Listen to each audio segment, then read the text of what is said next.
What up, what up, what up? Woo! So I've changed a little bit. This is a little more informal. You know, Edgar, I didn't want to wear a dress anymore. I just wanted to wear casual, have a little radar on my legs, you know, all the fun things. It's super cute. Oh, thanks. It's super cute. I think you look super cute. That's the goal every night. It is. You conquer it. You do very well. I kind of like it. I try. So, you know what, Edgar? It's been, 2025 is an interesting year. And we have a lot of unique personalities. Yeah, I in mean, the Storm Chaser community. First, you guys had a lot of fun tonight. Yes? Yeah. Yes? Woo! Awesome. I like it. Yeah, one of my favorite things is coming here and just seeing all the people that are at the summit. You know, we get to see all our friends. So we'll give it up for a few people. Everybody, did you guys notice Reed Timmer's in the house? Woo! Yeah. Who loves Team Dominator? Me! Yeah. Man, those guys are doing crazy stuff with their stream now. Have you seen them? They're like live streaming drones. Pretty crazy stuff, right? Yeah. Really inventive. But I know I can't be the only one. Like, sometimes you tune into their stream and like wonder if it's like a 70s adult film or a storm chase. I mean, listen, I rode around in that. Awesome, guys. It does kind of smell like dudes and ass in there, but, it's pretty awesome. And we can't mention Team Dominator without Team Tiv, right? Anybody like Team Tiv? Woo! Awesome. Did you guys see their IMAX movie? Man, they put so much attention to detail in their IMAX movie, but sometimes don't you wonder if they put that same amount of detail into their forecasting, that they might be chasing more than like dreams and dust storms? Oh, yes, yeah, Edgar. I mean, it is. Also, Jeff Petrowski's in the house. Who's a Jeff Petrowski fan? Woo! Yeah, dude, that guy speaks so fast when he's excited.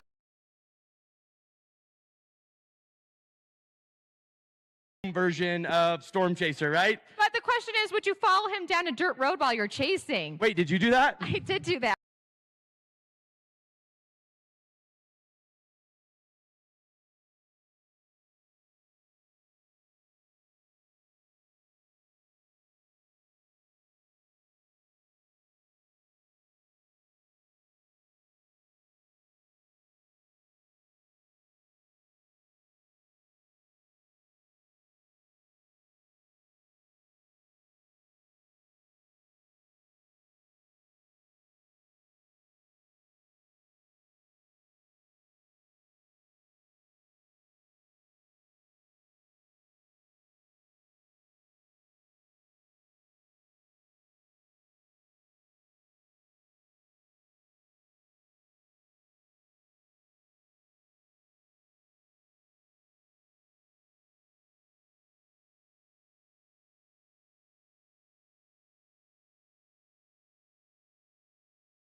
Like, so many of them were like inspired by, Storms of Passion, Team Tiv, and I was like super worried that maybe some of them would get hurt, and like drive into a tornado.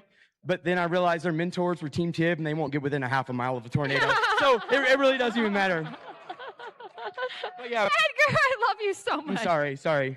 I love you guys. Yeah. But yeah, all jokes aside, thank you all for coming. Yes. This is going to be an awesome evening. I can't wait for you all to experience. Don't forget that later on, after we're done, we're going to have the Outbreak Tournament. Yes. Up here, the finals. There's 3 people that are going to face off. If you haven't seen that, super cool. Do they win anything? If They do. There's all kinds of stuff they're going to win, and we're going to save that for an announcement right when we're doing it. And then also, karaoke later. Yes, karaoke later. Vortex Awards are happening. We're going to hear from Roger Hill. So much stuff coming up. All the things. But first, we got to bring up the legend, the president, the founder of the National Storm Chaser Summit. Who is it? Eric Fox. Come on up, Eric. Woo! I love Eric. We should have roasted Eric, Edgar. What were we doing? I should have. What can I say about Eric that hasn't know. already been said? Eric, I know this is true. Eric's awesome. Always. Sorry. We love you. All right. My fault. I forgot to tell somebody to grab a trophy. It's my fault. Lifetime achievement. So I want to talk about something. My first Chaser Con was way back, like 2009. I was still in the Army. I didn't even know it existed. Like many of you guys, I just showed up. I actually met this guy over here, Eddie. We match now. I think we both had a little hair back then. But ChaserCon was the moment I realized that there was a community. There was people just like me. There was people who lived and breathed weather and chased and, thought about it 24/7. And there's a group of us together. And then I realized, wow, there's networking going on. And it just kept going. And I kept going every year. And then I met Carl Young. And Carl Young, many of y'all, who's heard of the shenanigans? Raise your hands if you heard about the shenanigans. That's kind of my term. So what we call shenanigans, that was invented by Carl. So we continue those shenanigans after the party. So I'm like, all right, I'm going to keep going to ChaserCon. I kept going. And then 2018, Roger, I think, you kind of tell me, hey, I think this is my last year. And my best friend, James Menzies, looked at each other, and actually I got a shout out to Mark Austin and Gabe Garfield as well, because we were talking about the four of us doing something in Norman, and then we just folded it into let's continue the summit, or excuse me, ChaserCon. But then the more I got to thinking about it, I was like, I don't want to call it ChaserCon because that would be disrespectful to what Roger and Tim built and their families that sacrificed. My family sacrifices. This is year round for me. I mean, it doesn't stop. Ask my staff. And trust me, I'll get put on mute for a month. So Roger and I got to talking, and I wanted to continue to think about the people before us. This concept, the entire concept of the summit originated with Tim Samaras and Roger Hill. There's a little caveat here, though. After Tim died, there was an opportunity probably that you would be like, I've got to finish it because I'm doing it by myself. But he didn't. He continued it, I don't know, how many years? 7 years by himself. So, with his wife, Karen. I mean, it's a family affair. I mean, it really is. And I go back to those days of laying drunk on the floor of the restaurant and my friends taking me up to the room and then taking care of me because that's true friendship. And it all started at ChaserCon. And it's not, I mean, there's so many, Ghost Pepper Night. Who remembers Ghost Pepper Night if they've ever been to Chase? Yeah. So that's where it starts for you young ones. Community. We are a community. We fight like a community, but we love like a community. Doesn't matter what happens on social media, we're a community, and it goes back from day one to pizza and beer in a basement, right?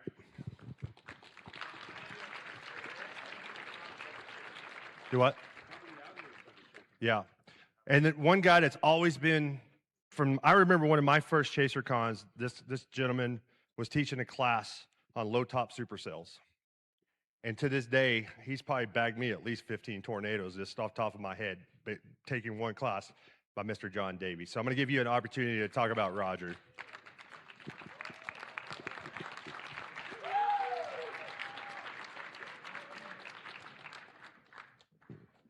Thank you so much, Eric. Wow. Well, I'm trying to remember when my first ChaserCon was. I think it was 2002. And I did a talk, I guess what? I think it was cold core supercells. So I think what it was, I found out that ChaserCon was going on, and I think very late in the game, I contacted Roger, who I'd met at some National Weather Service regional conferences, like in Kansas and Oklahoma, that area. And I asked him, could I do a little talk, maybe 20 minutes on this? And I thought that's asking a lot because I think he already had the schedule set. But Roger was nice enough to work me into the schedule. And after that, he always treated me really well.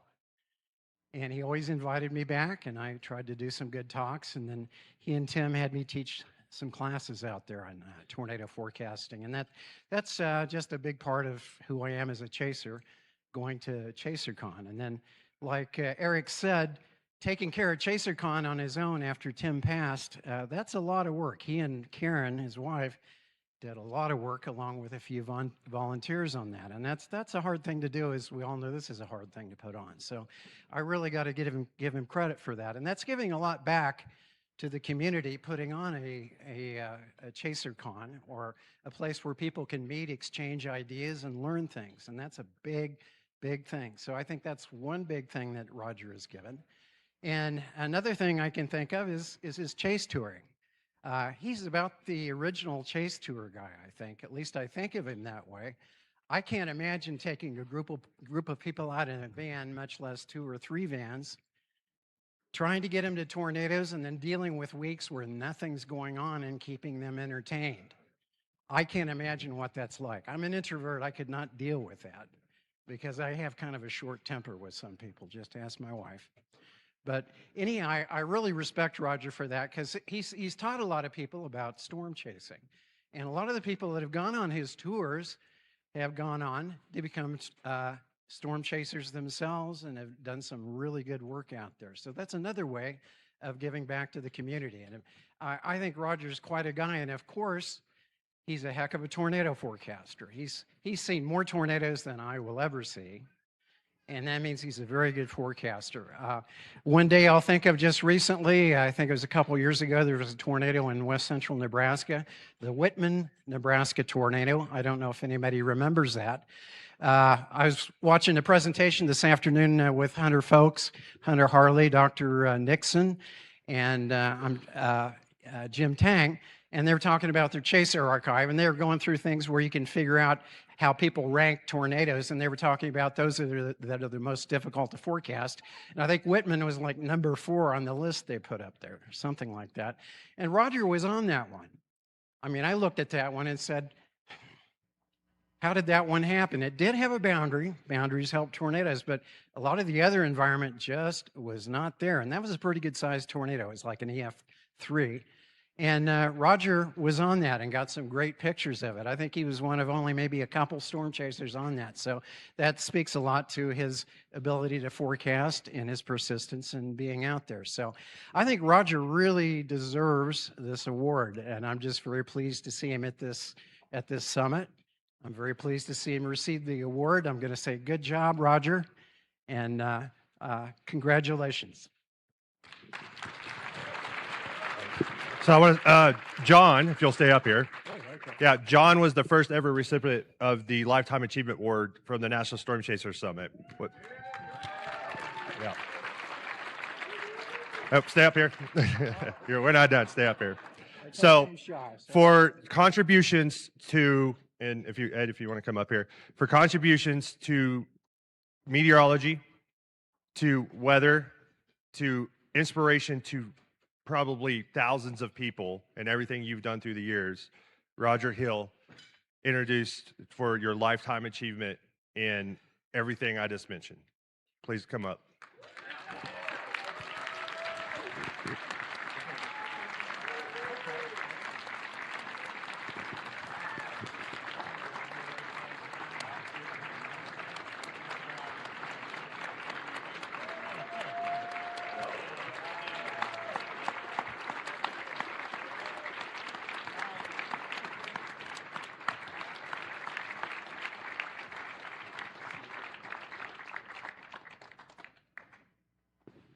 Love you, Raj.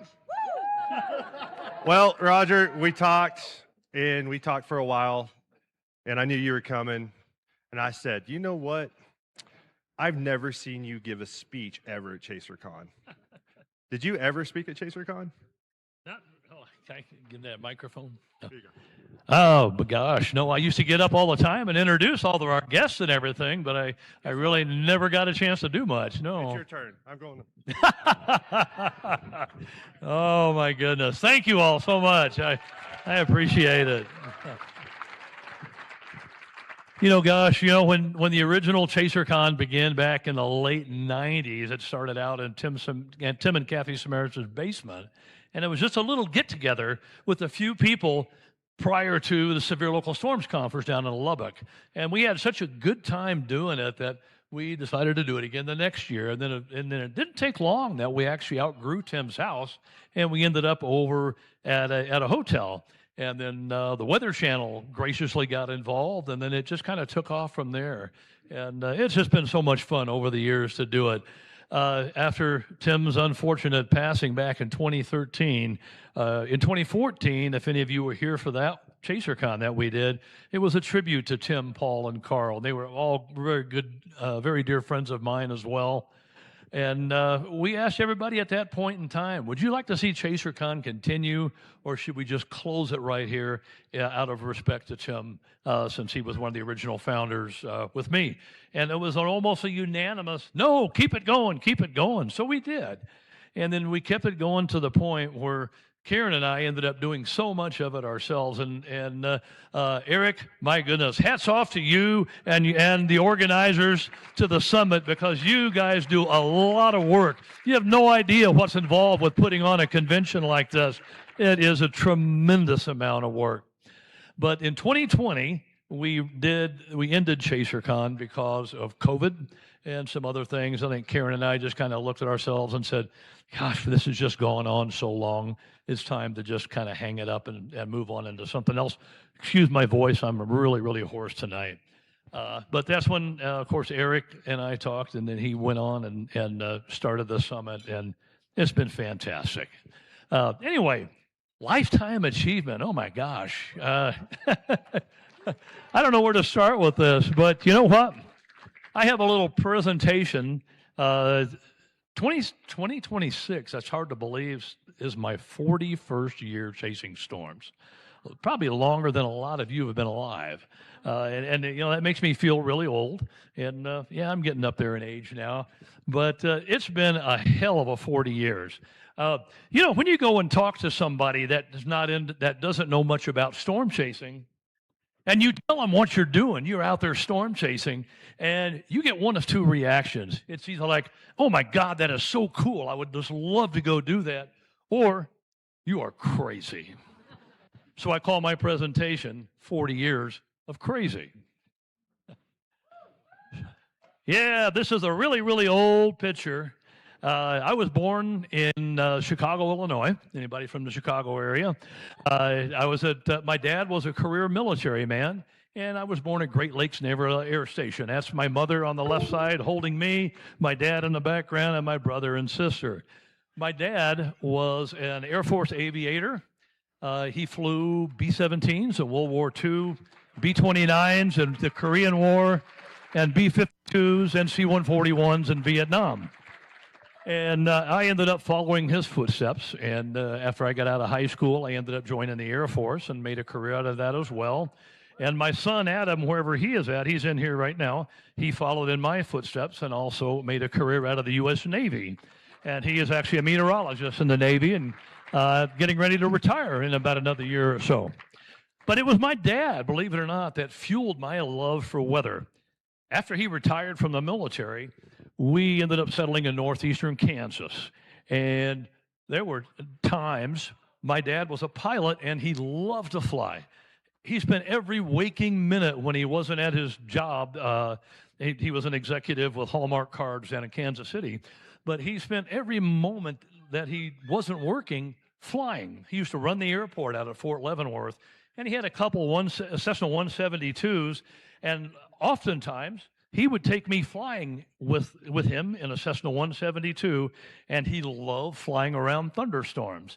And so this was an AI pic. It's not real, of course, but this is just a shot of what it was like, and it was really real similar to doing that back in those days. And man, that was some crazy times back in those days. My real interest in weather grew with the June 8th, 1966 Topeka F5 tornado. And this tornado ended up at that point in time being the most costly tornado in U.S. history. And if you would convert that to dollars today, it would still be in the top 10. This tornado killed quite a few people and injured hundreds. But just this particular tornado really piqued my interest. And there was an old legend in Topeka. There's a feature in the southwest side of town called Burnett's Mound, and it's the largest natural area around the Topeka area. And Chief Abram Burnett was buried on top of that mound, and the legend was, as long as that mound was not disturbed in any way, shape, or form, that the city of Topeka would be spared by any tornadoes. Well, in 1960, the city of Topeka decided they were going to disturb that mound, and they started construction on a water tower. And lo and behold, 6 years later, an F5 tornado ravages Topeka. And the question is it fluke or retribution? I don't know. You be the judge. Many, many moons later, when I was in the Air Force, we were stationed in Denver, and this was the first tornado that I ever photographed from a place called Green Valley Ranch, which is out by DIA right now. But when we lived there, there was no airport, no nothing. It was just all barren land, and we had a land spout outbreak along the old Denver Convergence Vorticity Zone. And my goodness, I saw this tornado, and my son Adam at the time went out with me, and my daughter did as well. I think Adam was about 6 years old, and my daughter was 2.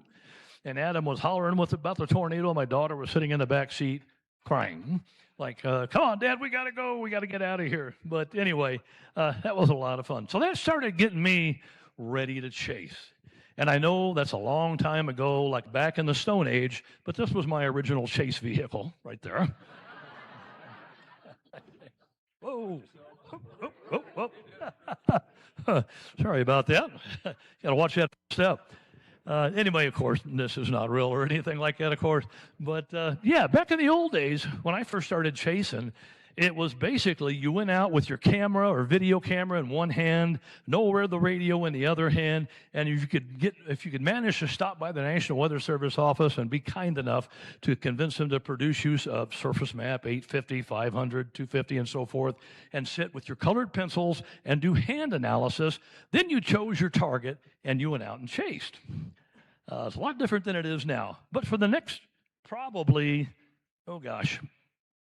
9, 10 years, I just roamed around northeast Colorado, southwest Nebraska, western Kansas, a couple times down on the Texas Panhandle with my Nikon F5. Hey, that's a great name for a camera, huh? Back in the old film days. And I just shot did a lot of storm photography. Didn't see a whole lot of tornadoes or anything, but it sure piqued my interest.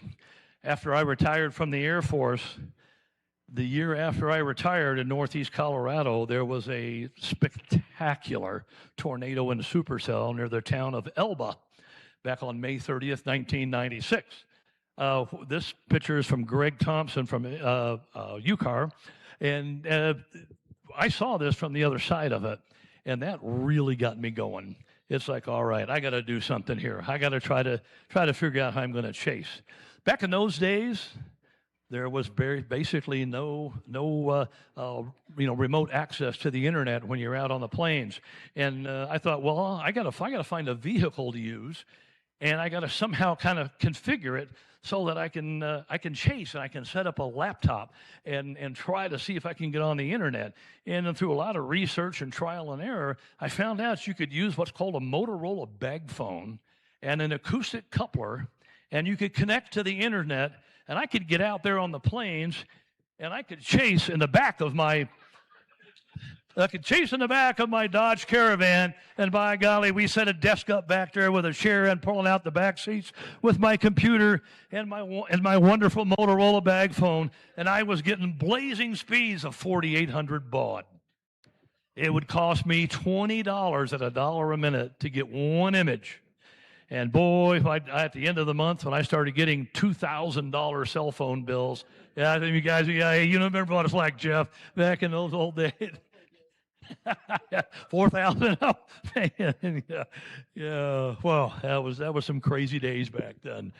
But in 1999, my daughter Nicole decided she wanted to come chasing with me, and it looked like a pretty decent day over north central Kansas. And we ended up on June 3rd out by the town of Almena. And there was a sweet setup there with a nice dry line bulge and really nice strongly back winds. And we ended up going out there. This is an old film shot. And we caught this tornado. And that just kept fueling my passion even more and more and more. And I just got more and more into weather. Now, keep in mind, I'm retired from the Air Force. I have a full-time job as the contracts manager for a company called CH2M Hill. They're a big engineering firm. And so I would take off when I could and chase. The next year, in July. This is a really poor shot. I'm sorry. That photo actually belongs to Ian Whitmire. I was out chasing by myself near the town of Haxton, Colorado, and this absolute jaw-dropping, gorgeous supercell formed and produced about a 3/4 mile wide F3 tornado that tracked straight south toward where I was at. I was in my wonderful Dodge Caravan and was filming this thing, and it started getting really, really close to me. And I'm like, I got to get in this thing and get out of the way. I jumped in the van, I popped it into drive, pushed on the gas pedal, and the van sat there with the engine revving up. And I'm like, oh my God, this thing is like 45 seconds from intercepting me. I went through every gear in the transmission trying to find something that worked, and lo and behold, reverse worked. Man. So I was able to back out of the way, but the moral of this story was I ended up having to drive from Haxton, Colorado, back to Denver in reverse on side roads, 150 miles. Now, come on, you all can relate to that, right? Because you all are diehard chasers, right? You've probably got stories that are similar to that. Crazy, crazy times. Well, along about this time, I used to watch the Weather Channel. Yes, the Weather Channel, way back in the late 1990s, early 2000s. And I saw a TV show that actually featured this gentleman. Some of you may know who he is, Marty Feely. And Marty actually opened the first storm chasing tour company ever called Whirlwind Tours. And I saw that program, and I'm like, oh, man. I'm not a meteorologist by trade. I have an MBA, and I have a bachelor's degree in accounting. And I'm like, how can you possibly do this and make a living? Do I dare try to, check into something like that and see if I can make something like that work? So I started looking around on the fledgling internet, and I found 2 tour companies that were in existence at that point in time. One was Cloud9 Tours, run by Charles Edwards, who retired a couple of years ago. And the other one was Silver Lining Tours, operated by this guy, Dr. David Gold. Dave Gold and his buddy, Bill Gargan, started Silver Lining Tours 29 years ago, basically as a method to chase for free, because they love to go out and chasing. So they started taking people out with them to chase. And that's when Silver Lining Tours began, back in 1997. So next year is our 30th anniversary, and I've just been so blessed to be able to be a part of this company over these years. Dave is such a class act, and it was really, really cool that he responded back to me and invited me to come out and chase with him on tours that year. And over the years, we've had some really cool people work with us.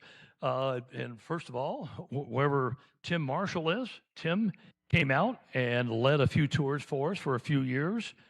Gene Roden came out and led tours with us. And Gene Moore, if anybody knows Gene Moore from San Antonio, retired meteorologist. He was actually the prior Guinness Book of World Records tornado holder.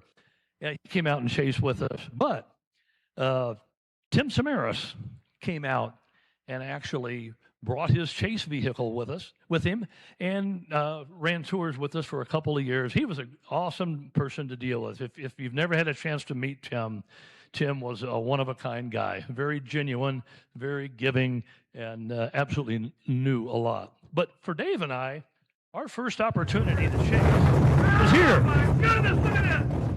Hang tight, people, hang tight! You're fine right here, it's going across the road. Oh! Oh my goodness, those houses! Those houses, oh man, look at this! Look out, hang on, hang on! Oh, 78 miles an hour! Hang on!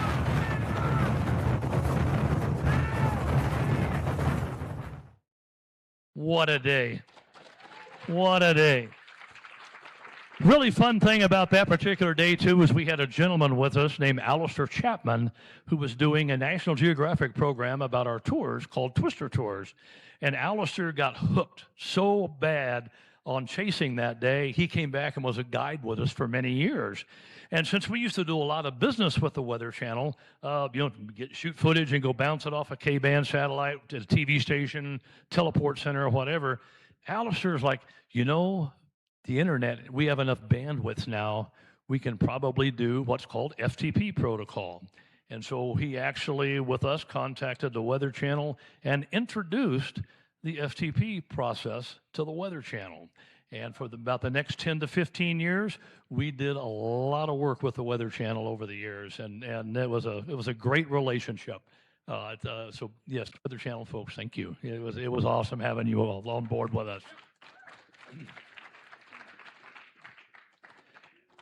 May 29, 2001, we actually intercepted this supercell near Turkey, Texas. Just a spectacular old film image, obviously. But this was the first time that Tim Samaras had come out and chased with us. And he let our tour guests ride in the van with him and just ask him any questions that he wanted to. And it was really a pleasure having him with us. A couple years later, this young lady, that's my wife, Karen. Believe it or not, we were high school sweethearts. And 28 years later, through Karen? Classmates.com, I was actually looking for an old high school buddy of mine, and I came across her name on there. I'm like, oh my God, 28 years. It's been a long time. And I ended up emailing her, and we started going back and forth. And then, lo and behold, in 2003, we got married. And it was kind of a running joke between us and a lot of our tour guests and some other folks in the chaser community, because I, of course, being the storm chaser, Karen is an equestrian. You've ever watched a TV show, Yellowstone?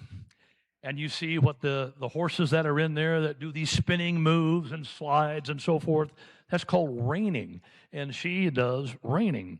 And I'm going to brag on her 1 second, because last year, she worked up the entire year to go to the AQHA World Championship show in Oklahoma City. And out of the thousands of horses, she finished 5th in the world. So, yeah, did a great job. But David Holdley got word of what this whole plan was, because what the whole idea was going to be was, we just joked with each other, said, oh, wouldn't it be cool to get married on horseback in front of a tornado? So it was kind of funny. In June 24th, 2003, was a big severe weather outbreak in South Dakota. And this particular tornado was near the town of Woonsocket. And right in the middle of everything, we had a Nova crew with us doing a TV show called The Hunt for the Super Twister. And right in the middle of it, Karen yells out, "Where's the horses? Let's get married." And it was kind of funny. All the film crew was just laughing and everything. And then Dave was just gracious enough to do that. Speaking of that particular day, the Manchester, South Dakota tornado, if anybody is familiar with it, I know if Reed is in here, I don't know if he is or not, he was on it. We were on it. Tim Samaras was on the other side of it, dropping his probe in front of it and recording a world record pressure drop. And if I remember right, it was about 100 millibar. Quite a pressure drop. But here was our view of it. And listen to the words of some of our guests. These are all of our guests talking here. That is incredible.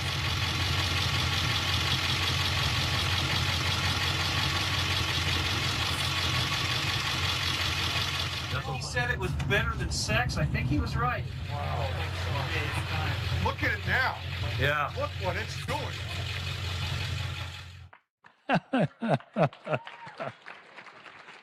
Well, you can judge for yourself on that one. We'll leave that one alone. A few years later, we actually had a crew from Japan come over, and they wanted to help. They wanted us to help build a probe, just like Tim had just done a couple years earlier, to put in front of a tornado. And on May 12th, 2005, near South Plains, Texas, we were able to get them in front of that tornado as it crossed the highway there. And they said, where do we go to drop the probe? And I said, just go down the road about 2 miles and drop it.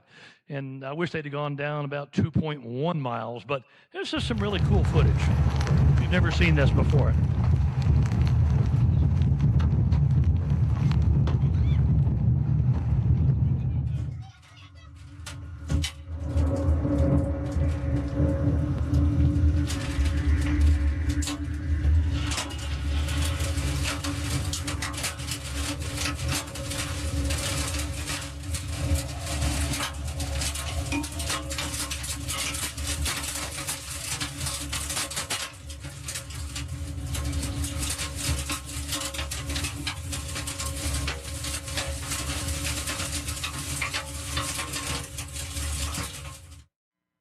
That tornado was moving slightly southeast, and they set it directly in front of a direct east path, and it came so close to hitting it. But it was really cool. They really had a good time. A few years later, on tour, I probably intercepted my all-time favorite high precipitation supercell near Valentine, Nebraska. The storm formed off the Black Hills near Sturgis at noon on July 13, 2009, and at 11 p.m. it was still cranking.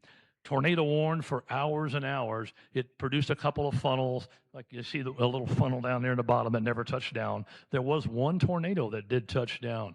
But we had a gentleman with us named Mitch DeBrowner, who was a world-renowned photographer, and it was his first day chasing with us. And he shoots everything in infrared black and white, and has just made a name for himself all across the world.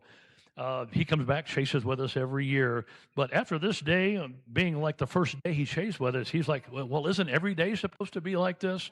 And we all know how hard it is to get something that's really good. 2010 was a spectacular year. It was our best year on tours that we ever had. Every tour that we saw, every tour that we ran saw at least 2 tornadoes.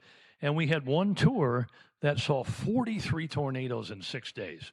That still sets it as an all-time record. Just a phenomenal period of time. And of course, during 2010, this particular tornado occurred near Bowdle, South Dakota, and there's probably a lot of people in here who chased that. That was just an amazing day. I know Tim Marshall, if I remember right, you guys ended up staying in North Platte that day with Vortex 2 and didn't make it up there. And oh boy, that one had to hurt. I couldn't imagine what that would be like. But this was a tornado. Brad Nelson, some gentleman right here from DTN, he was driving with me that day in that van. Holy crap, look at that thing. Touch it, I think. No, not yet.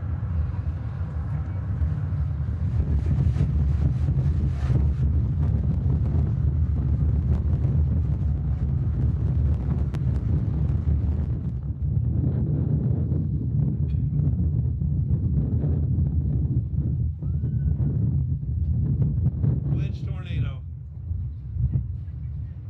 Oh, these poor houses. God, that farmer's house right there on the hill is in big trouble. And that farm on the right side of that shot there got leveled, unfortunately. Oh, we were in danger right there. If we'd have stayed right in that spot, we'd have been killed. Quite a spectacular event. I'm sure you all remember it really well. It was tremendous. A few years later came Pilger, Nebraska, and I know a lot of you were on Pilger. What a day. 4 F4 tornadoes, EF4 tornadoes, including the Pilger twins right here. We sat on the hill just on the west side of town about a mile away, and then we decided just to barrel ass down this road and get right behind that tornado as it crossed. And here's a little quick video clip from that. Violent tornado. Through your ears? Oh my God, it's coming across the highway right in front of us here. Look at the violent, oh my God. Oh my God.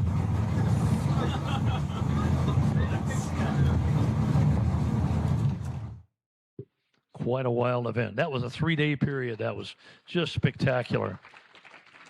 A couple years later in 2016, of course, it started out with the Wynwood, Oklahoma F4 tornado, followed by the Sulphur Wedge. And then a couple days after, or a couple weeks after that, then we had the top left-hand corner was Ochiltree County, Texas wedge, and then a nighttime multi-vortex F3 tornado. This is one image, believe it or not. It's not a composite.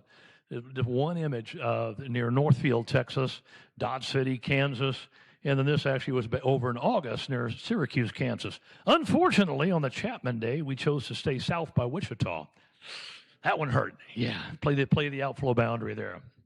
A couple years after that, another really memorable event happened where we intercepted a cyclic tornadic supercell near Capital, Montana on late June.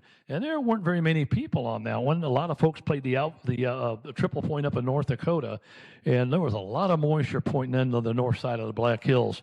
If you're not familiar with the Black Hills in summertime, if you get southeasterly surface winds that come up into the hills, you get a little area of a low pressure system that'll form on the northwest side of the hills, wrap that moisture in, and you get what's called the Black Hills Convergence Zone. That extends all the way up into southeastern Montana, and boy, on this day it did. This supercell dropped a half a dozen tornadoes.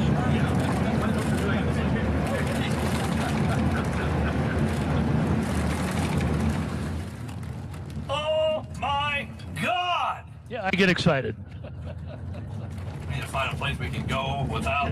Look at the whole structure of this mezzo is insanity. Everybody needs to get out and get their pictures. Yeah, but you got two big telephone poles right here. 20 yards from the border. Yes, you can.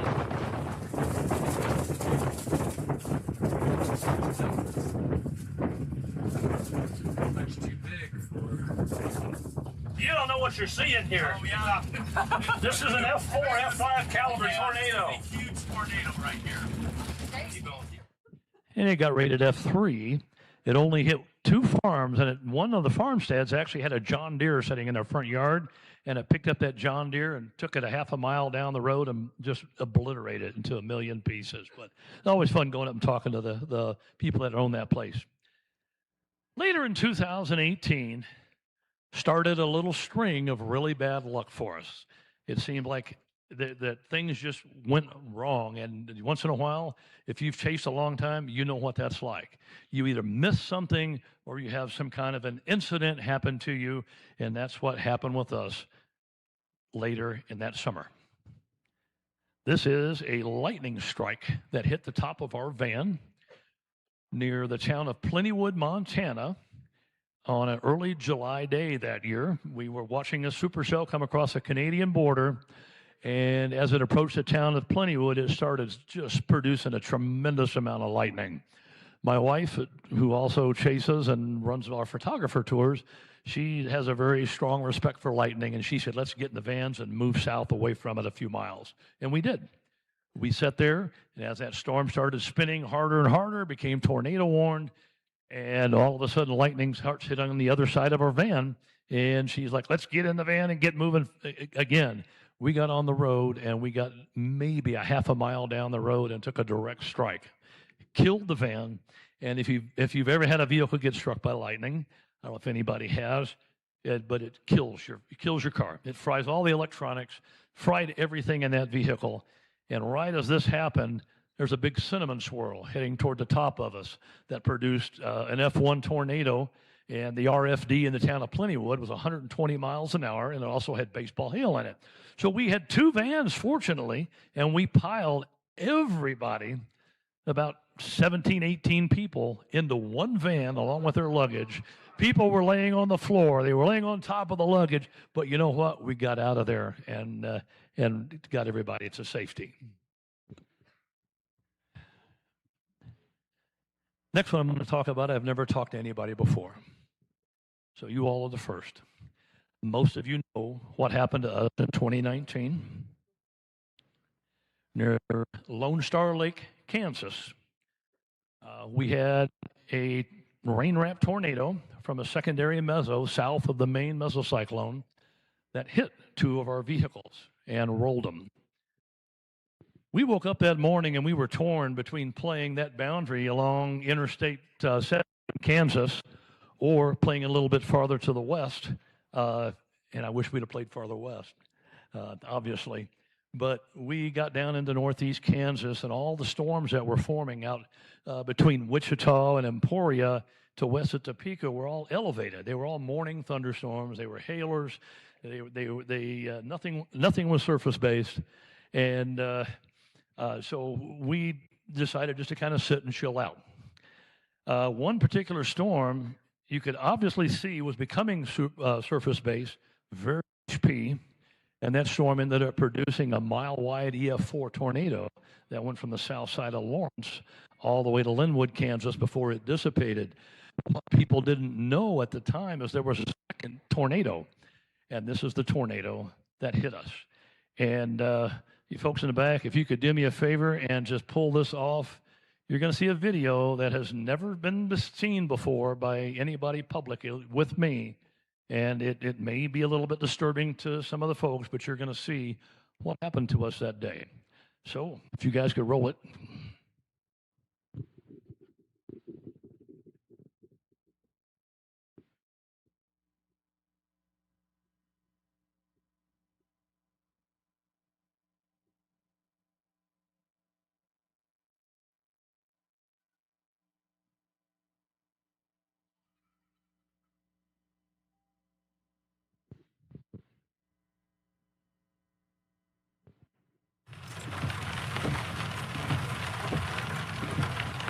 here near the town of Overbrook at this particular point on Highway 56, watching the cells off to our west. Looked very benign, nothing terribly strong, but they had that elevated look, and they were extremely messy.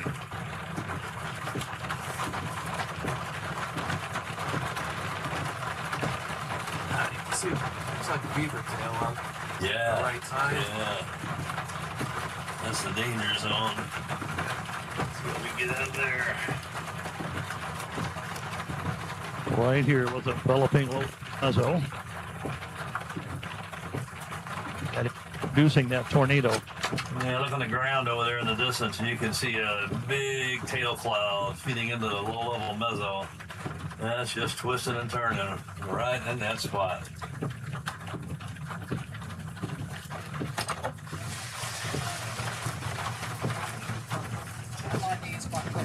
Lots of motion streaming into the mezzo. It's going at the same time as the thunder. So when they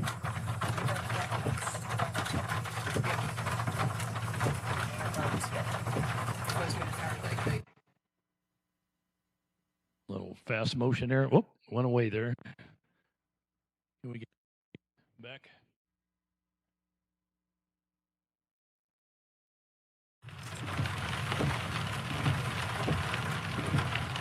Yeah, I mean, it's been twos.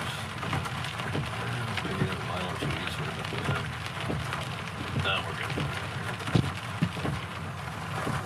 We got sound. There we go. As it approached that storm approached us, we ended up taking. See, looks like a beaver tail on the right side. Yeah. That's the danger zone. Let's see what we get out there.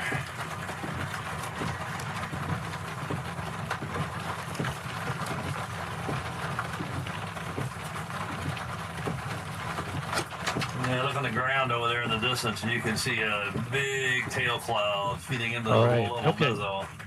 That's just twisting and turning. Yeah, we ended up taking a road north toward Lone Star Lake, and we passed a water tower and was going to let the storm go about 3 miles north of us.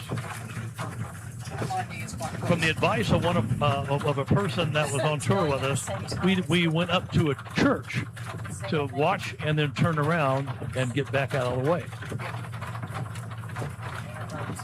I've been a risk taker a lot of my chase career, but this one changed the way that we chased forever. And you'll see what happened here in a second. There's the main mezzo. Been through here. Moving to our northeast. Rain-filled RFD wrapping around this thing. I was not concerned at that point. So I'm like, okay, we got to get south and turn east to get out ahead of it and try to get in a position to watch what developed by Lawrence. We cannot sit here. We need to get back south.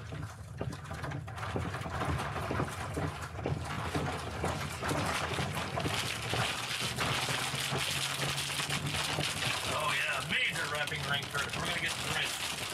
Wrapping RFD significantly, no hail, just heavy rain, very wet RFD, not extremely strong winds as the main mezzo was behind us. I'm like, okay, we're fine, we're okay. Little did I know.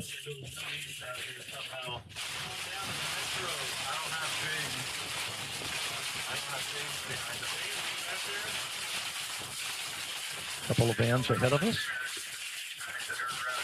and one band behind me.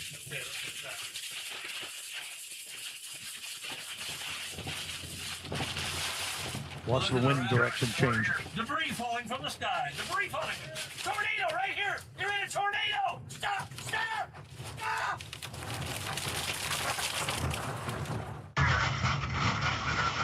This is the van ahead of us. They were already past the tornado.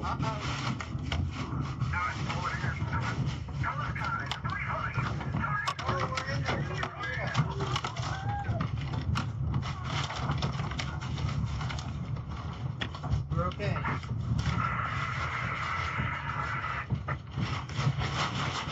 Put your jackets up against that window. Put your jacket. There's my van's headlights. Right there. Hang on. Watch what happens.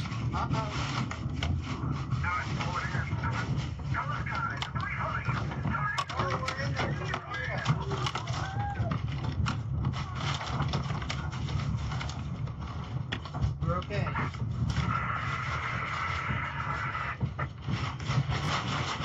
Put your jackets up on against that window.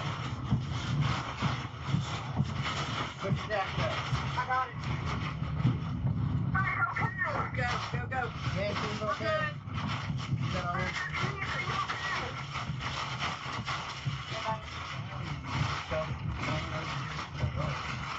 She didn't have a condensation tunnel right there. That's them. Yeah, that's them. Oh, shit, they're upside down. There's two of them.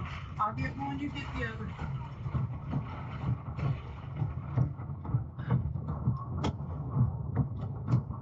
Sorry.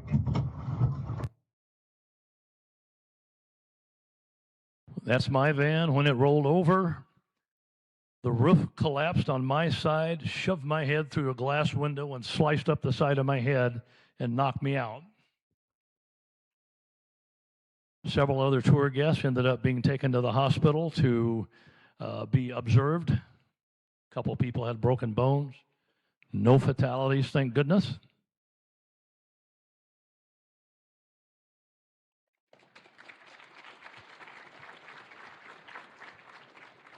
That's me.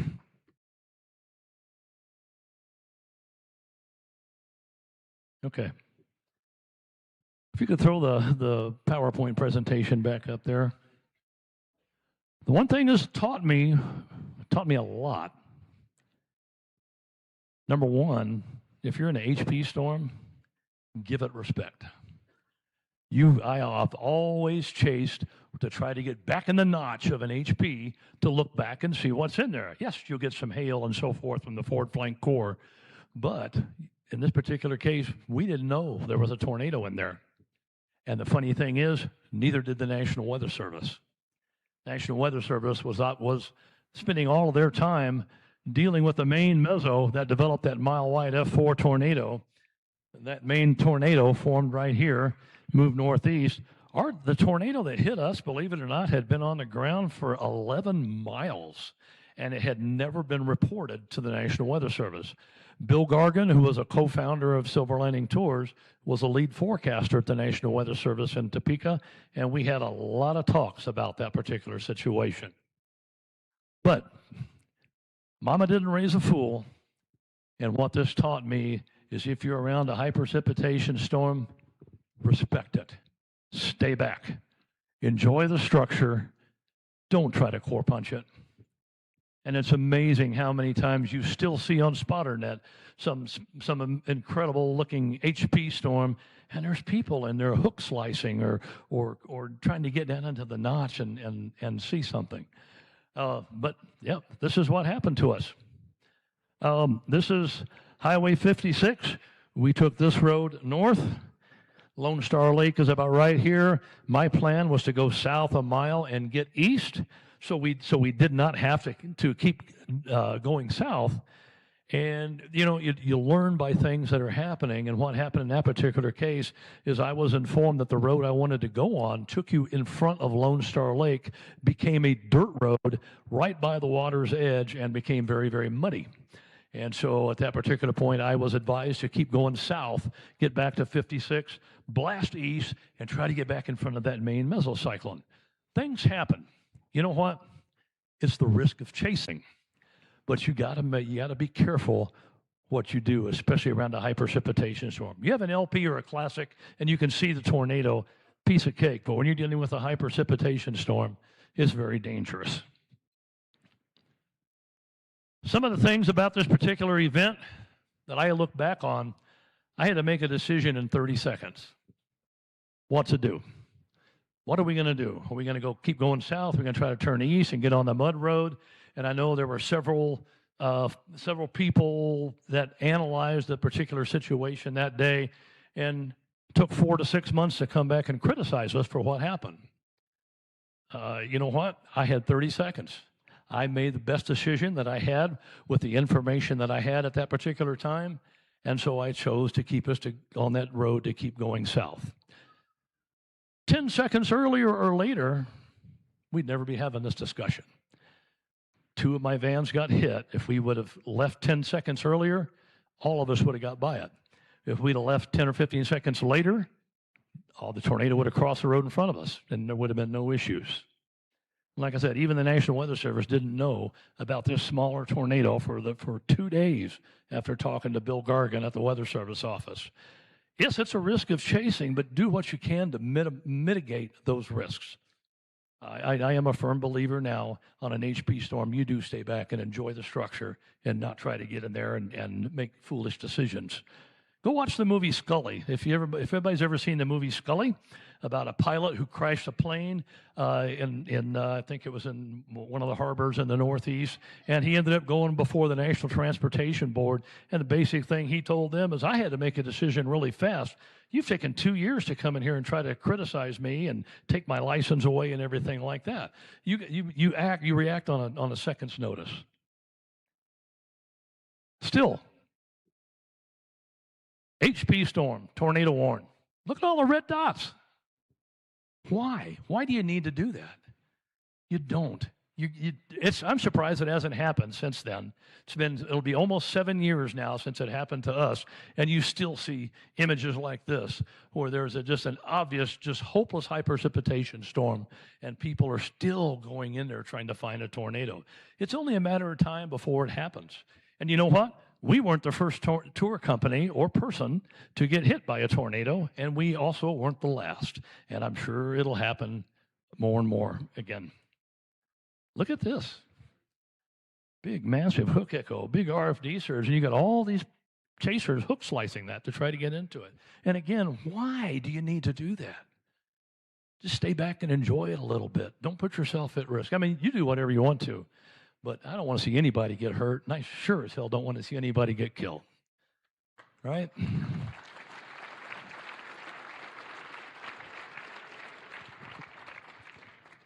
We ended up staying in a hotel in Topeka, Kansas that night, and everybody ended up at the hotel from the hospital. And that next morning, I woke up and I couldn't get out of bed. I had the sharpest pain down my left side, my back, down through my legs. And I tried to stand up, and Karen can attest to it. I had to sit down. I couldn't move. And I'm like, oh my God, I feel like this. I can imagine there's a few of our guests that probably feel like that as well. And it took me, believe it or not, 2 years before I could look at that video I just showed you. PTSD, you betcha. Absolutely. It's real. This was my PTSD cure, was a little landspout tornado in northwest Kansas that was very benign, not very strong and everything. But yeah, it took me a while before I could get closer to a tornado again. I just made sure we stayed back a mile or two, just to play it safe. The strange thing was, though, there was a lot of publicity from this particular tornado and our incident that fed the airways all around the country, and I'm like, oh my goodness, we got to say something. We got to make some kind of a public statement about it. And our attorney team said, don't you dare open your mouth. You can't say a word about it because anything you say can be used against you in a court of law. Fortunately, we didn't have anybody sue us. And there's a rumor out there that we tried to sue a bunch of chasers after this event happened. That's a flat lie. We didn't sue anybody. But you got to remember, you go on social media and you post something that is defamatory or can ruin your reputation like that, and it ends up affecting your business, you can actually be sued by that. We had a business attorney, we had a contract law attorney, we had a reputation attorney, and some other people that were investigators working with us on that.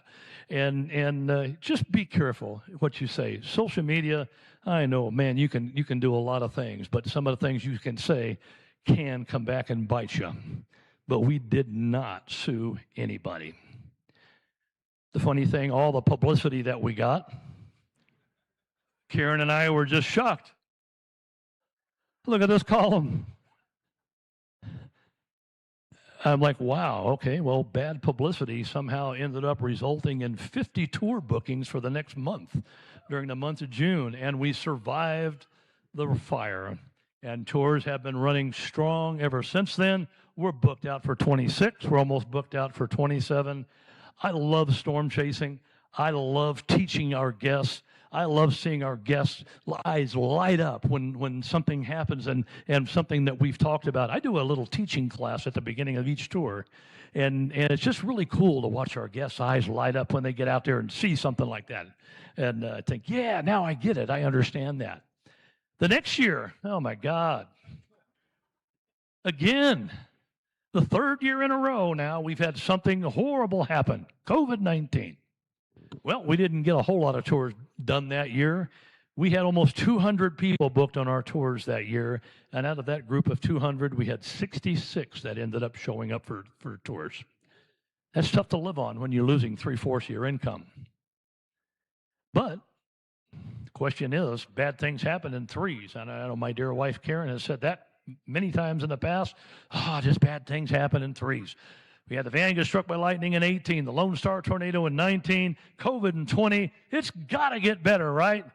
Well, you damn straight it did. 2021, here's some of the things. You know, we had Lockett, and we had the first Morton tornado, Ollie, Iowa, Hawley, Texas, and my favorite one probably of most of any of them, the Whitman, Nebraska supercell with the tornado.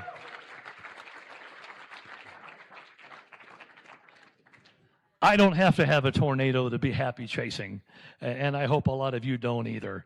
You get me out there and I have some storm that's just a beautiful supercell, and I'm really happy. This year, of course, this is the Dickens Wellfleet tornado. That was we started that morning in Montana and made it down there in time for that tornado. I have no idea how, no idea, and that's without speeding. All right, 40 years. What do you learn in 40 years? Well, that top one, this is my wife and I in a place in Utah called White Pocket, if you've never been there. Don't beat yourself up if you miss something. Go back and look at things and see why you did. You'll be better next time, and hopefully you won't miss it the next time. No matter how good of a photo or video you have, guess what? Somebody's got a better one. Isn't that a fact? I'm sure everybody can relate to that. Number three, when on the road, you will eventually have a breakdown, and we always keep a toolbox with us in there, and you should too when you're out chasing. If you have an incident, the main thing is change your chasing habit to make sure you don't have another one. We, again, don't want to see anybody get hurt or killed, ever. At some point in time, there will be a deer that throws itself at your vehicle when you're out there long enough, and there will also be a skunk that is running across the road that turns and runs straight down the highway, and you smack into it. We had a deer on the Waterloo, Iowa today. We had a mile-wide wedge off in the distance coming toward us, and lo and behold, a deer ran right across in front of the van and smacked right into the front, bent the bumper back into the tire, and I tell you what, you've never seen so much adrenaline at all my tour guests and us jumping out of the van and trying to pull that damn bumper out of the way from the way of that tire before that tornado got there. This next one is, of course, a joke. Check the blinker fluid. It is extremely important. We have a young man that comes with us on tour. Grandfather started chasing with us about 15 years ago. And he was maybe 16, 17 at the time. And we were in Sioux City, Iowa, getting a air conditioner unit that broke on us in the middle of coming down the interstate. We were getting it fixed. And one of my tour guides told this young man, he said, "Hey, please go tell the mechanic to check the blinker fluid." And he went over there and told the mechanic to make sure he checked the blinker fluid. And the mechanic just sit there with his head cocked like that, and then the kid was like, "Oh no, God, they got me. They got me." Yep. Hey, here's one that I firmly believe in. Don't drive like a maniac. There's no reason to go 100 and 120 mile an hour. If you probably made a bad forecast and just live with it and chase another day. Again, you don't want to see anybody have an accident and anybody get killed. Storm chasing is generally not a good career path. Sorry about that. Great for a hobby, though. And last but not least, rattlesnakes, chiggers, ticks, and bees. You'll know them very well. Make sure you keep a first aid kit in your car because you're bound to encounter those at some time. You'll also learn, of course, how to have one hand on your video camera, another one on the laptop, and your knee on the steering wheel. How many people have done that? Yeah. You get to be very proficient at it, don't you? All right. And, of course, we know most people are really good people. They really are. However, some people are just plain stupid, and you know what? You can't fix that. You just got to live with it.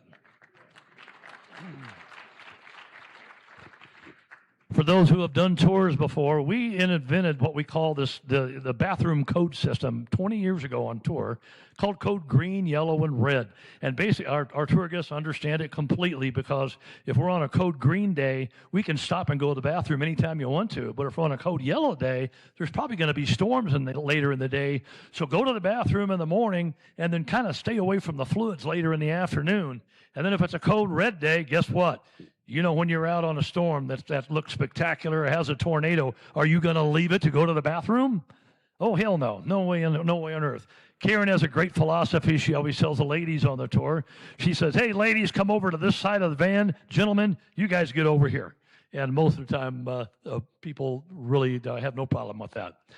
As if you haven't experienced it yet, a box of donuts can go a long way, and they have many uses depending on what you're trying to do. This next one, arguing with a police officer that you don't have time for a speeding ticket because the storm is getting away from you and you are saving lives, is a bad idea. And last but not least, you don't own the storm. Nobody owns the storm. There's room for us all out there, right? We just make sure that you don't park on the road where you block it completely and nobody can get across. Always leave enough space for somebody to get by them. And don't throw debris in the form of nails and screws in the road that you left open so other people will get a flat tire. I'm just kidding, of course, on that all the way. But anyway, last but not least, life is short. Always smile. Don't be angry. Right? Thank you very much.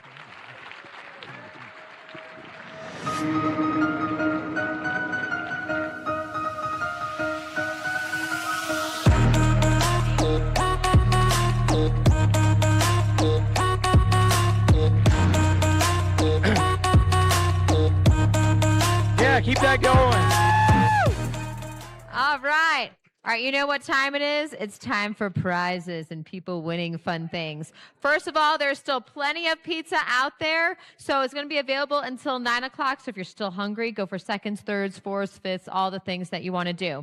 All right, so we have an amazing volunteer, Haley, up here, who's going to help us pick all the fun prizes. So the first one is the 50-50 raffle, and that is going for $775. All right, Haley, you want to pick the winner? Get your tickets ready! Haley. All right, Haley, you get to say the number. 874158. Repeat it again. 874158. All right, does anybody have that ticket? Do we need to hear it again one more time? You have to stand up and yell. Yeah. 874158. You Wait, right here? Winner? Woo! Is that Chris Hall? I love it. Congratulations. All right, come on up here.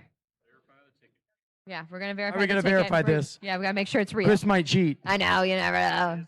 Woo! Congratulations. Nice. Look Boom. at that cash. Yeah. Oh! He said put it back in the donations. Woo! That is incredible.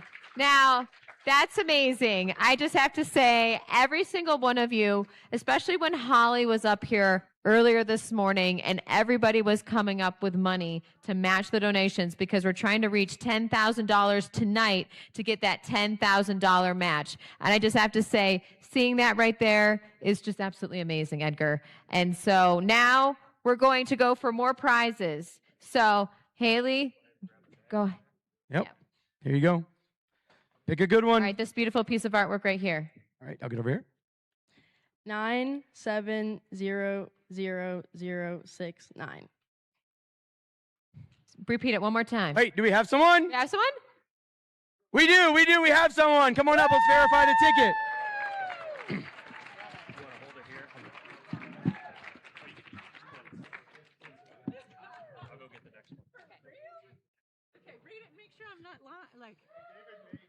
That's you. There you go. I'll hold it. Okay. You can pick it up. All right, we have another photo here. A picture.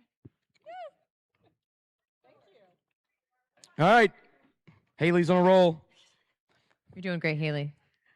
9700034. Here, we'll come. Wait, we got somebody? Hey, come on up. We'll go over here and verify the ticket. Got it. Everyone give Haley a round of applause. Go follow her on TikTok, Haley WX. She's awesome. Haley, I need you over here now, too. Yep, there you go. Yes, awesome. All right, Haley, we got the next one. Come over here. All right, here we go. 96997. All right, do we have a winner? Do we have a winner? All right, one more time. 96999. We got it. Whoa, whoa, whoa, whoa, whoa. We got you. He knows how to scream and run. He does. All right, can we see your ticket? Yeah, we'll verify it. We're just going to. Boom, you got it. Good job. Love it. All right. All right, here we go. 9699978. Yeah! Woo! All right. Haley, we're gonna do this really fast. All right, here we go, Haley. 9700033. All right. Woo! Yeah! All right, we're going to keep it going. Yeah, keep it going. Woo! I broke it. 96999. Congratulations. You're so awesome. Wait, one more time. Hold on. She's reading the number. 9699905. Here it is. You want to hold it? Yep. Gotcha. Over here. All right, come on up. Woo! You guys could just lie. We're not even verifying. Just come up here. I'm just kidding. Yeah, just come up here. All right. Edgar's going to do that. All right, yeah, grab. Okay, you're amazing. 90050. Oh, we got it. Yeah! Yeah. What's that? Are they just lying now? Woo! Are we I excited? knew it. No, he was just messing with us now. Okay, all right. Read again. 9700050. Is that real? Woo! Yay! Awesome. Congratulations. Look at these awesome books you got. We don't need to verify. We believe you. We trust you. Oh, we got Yeah, a lot of these guys. All right. Oh, this one. Okay. 9699900. All right. F5. Haley's the best at reading numbers. I know. Let's say it. All right, we're going to go ahead and move on to the next one, too. 9699906. Anybody have that? All right. We're gonna read them one more time. 9699900 and 9699906. Oh, Anyone? just come over to the side and grab the prize. Yeah. I see a hand. All right, let's see which one. Which one was? Let's see the first one. This one's for the F5. There. Here, that's the F5. We already did that one. Okay, perfect. Can everyone give a hand up for Haley right now, like an applause, because she's. We're throwing a lot of stuff at her right now, and you're doing amazing. You're doing incredible. We're trying to go through this as fast as possible, so this is amazing. Got the next one. Okay, she's got the next one. Okay, all right. Come on, Haley. This one? Yeah. All right. Yep, that's what you won there. Perfect. Oh, yeah. All right, here we go. 9699909. All right, one more time. 9699909. 909. All right. Let's see if we got this. This is for Gabe Garfield's full online course. Do we have a winner? Do we have a winner? I want to win this. I'll take this. Yeah. All right. One more time.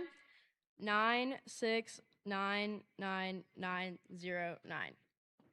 All right. If not, yeah, we're going to pick another one. Yeah, we'll do it at the end of the night. Okay. Okay. Last but not least. This is. Is that the one? I think I actually won it. Oh, he won it. Oh, you won it. Yay. All right. So oh, congratulations, Ryan. Ryan has worked you've worked really, really hard. Okay. All right. Ready? All right. Actually, wait. We'll give this to Haley.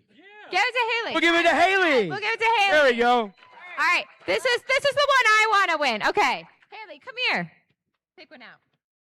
Last one. Last but not least. This is the book that I've always wanted since I was in grad school. All right, here we go. 9699992. All right. One more time. 9699992. Going once. Going twice. Right here? Oh, no, you're just waiting for the T-shirt. All right. Redraw. Let's go. We got this. I believe you, Haley. Hold on, we got one. Oh. Hey, there we go. 992?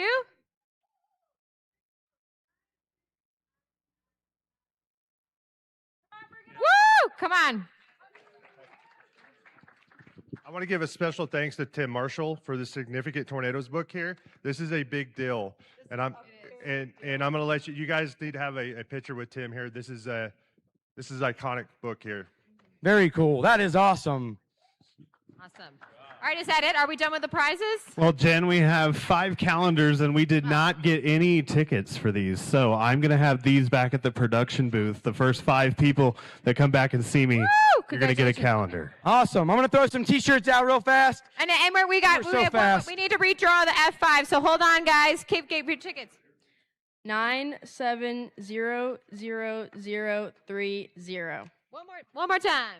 9700030. All right, we got one. We got a winner. Woo! Awesome. Yeah, thank you, Tim Marshall. Everyone give a hand for Tim Marshall. Yeah, woo! And give another big round of applause for Haley, who this was a little chaotic. Hey, thank you, Haley. You did a great job. You are incredible. Thank you so much. And now our next speaker. Yeah. Here you go. I'm going to throw this last T-shirt out. I like Awesome. it. Hey, just to let you guys know, I was playing earlier when I was like, risen people. I understand that I'm a 45-year-old man in a pink suit with painted nails, and I do TikTok dances. None of this is serious, You look good, guys. Edgar. You look amazing. Thank you. Mm-hmm. All right, so now we're getting ready to introduce. Honestly, it's a team that literally changed my whole life, and I'm really, really, really excited to announce the first member to come up right now. This guy is amazing. He is a fashion icon. He's an amazing storm chaser. He's an amazing weatherman, and he has the best cologne collection I've ever seen in my whole life. Everyone bring to the stage Local Man Weather! Boo! Boo! Boo! 4, check. How's everyone doing? Can you hear me? Hey, give me a T. Give me an O. Give me an R. Give me a.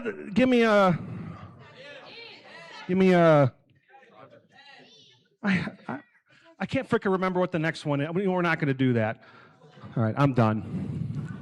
All right, any questions? The presentation is over. I want to go to bed. I'm done. Really quick, my name's Matt, Local Man Weather. I've been chasing storms for about an hour and a half, and I'm happy to be here with Team Dominator.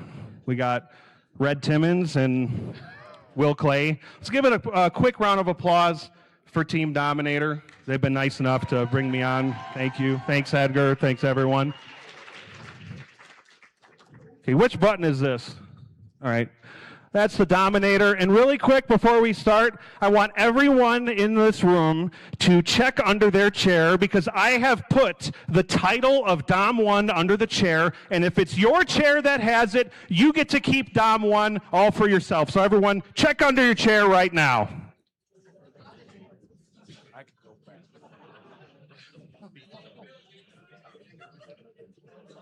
Why aren't you checking? Has anyone seen it? You got it? Stormcat's got it, but he has his license suspended, so he cannot drive it. So we're just gonna have to move on here. I don't know if this will. I don't know how to play this, but this was Reed and I were down at Hurricane Barrel. This was my first Hurricane intercept, and yes, you're wearing the clothes with the intercept. I got the salt water going up into my pants, ruining my crotch, and just destroying these pants. But this was a good day. A really nice intercept, Hurricane Barrel. It was a little stronger than I anticipated. Hurricane Barrel. We're getting 60, 70, 80, 90 mile an hour winds on this. The surge is out of control right now. I am getting absolute. Okay, that's enough of that. So what we have here is this was the Huntsville intercept where we got steamrolled by a tornado. Yep. That whistle made me deaf in my right ear. But this was a beautiful day, great navigation, great teamwork on this, and the suction vortex came and completely smacked us. And what actually happened was I had my window down, I was filming it like this, and the corn was going into my shirt, and then when I went to the bathroom an hour and a half later, I zipped my pants down, and I'm not even joking here, corn stock came out of my pants and into the urinal. And it was a beautiful day. Okay. All right, I'm launching. Shoot it! Shoot! Here, head it back to me. Yep. Oh yeah, go!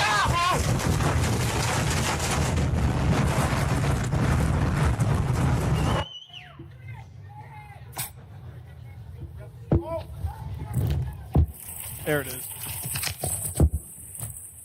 I know that we were just told that we can't core punch, and that they're literally we just did that right there. So I don't know what to tell you, folks. This was a beautiful day. This was May 21st, right? 2024. This was Greenfield, excuse me. And if anyone can actually tell me what all this white stuff coming out of this metal building here is, we literally can't figure it out. I wonder if it's a low pressure situation that, like, you know, when the air is going over like this, it starts to condensate as it goes over that sharp edge. I really don't know. But this was a crazy day. And this was the first tornado where I got an adrenaline headache after seeing this thing, because it looked crazy. And I do want to thank Mike Scantlin. I don't think he's here right now, but he was the one actually doing the drone work on this, and he's a great man. So give it up for Mike Scantlin. I don't think he's here right now. He's a grown man, and man, I have something in my pants right now, and I just can't understand. It hurts. Hold on. See, yep. As you can see here, some of the one of the wind turbines goes down. Look at that, folks. And also, everyone online was like, "Why aren't the turbines spinning fast if there's a tornado next to it?" Well, folks, they have a break in them that prevents them from doing that, and the blades change pitch to allow wind to go through it. Everyone in here is looking at me like, "Who the hell is this guy? This discount Elvis guy talking to us about tornadoes up here right now? Get this guy off the stage." What is this? This was Spiritwood. This was my favorite tornado of 2025. And this was a beautiful one. If this would have hit a town or anything, probably would have been EF5 damage. It was so crisp on the left and right edge of that thing. Back across the road. Yeah, it's on the left side of the road. We can go back to it. We can go back to it if we want. Consolidated, look! They gotta stay away from my back end! Yeah, they drove right up on our tail. Oh my God! Woo! That thing is crazy! Hey, power's down! Power line's down! Big time tornado! Right next to it! Oh my God! These power lines in front of us are going to drop in a second. Dangerous tornado. We're going to hit the tree coming.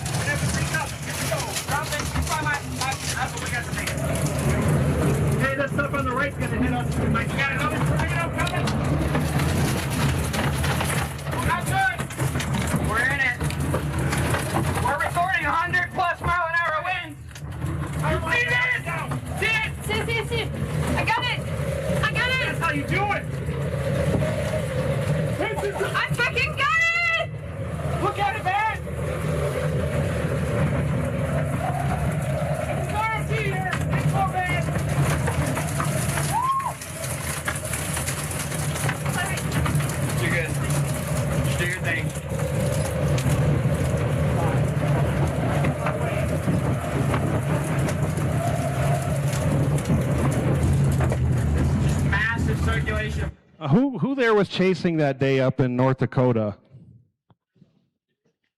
That was one of those crazy days where you looked at the models over and over again and it showed no prefrontal anything going up before that derecho came through. And miraculously, 2 units came up, and that was the same day that we had the Enderlin EF5, which was, that was pretty brutal. Which slide do I get off stage on? Which one? 2 more? You got 2 more. What's this? This is the cinnamon bun, I think, from... Yeah, this was crazy.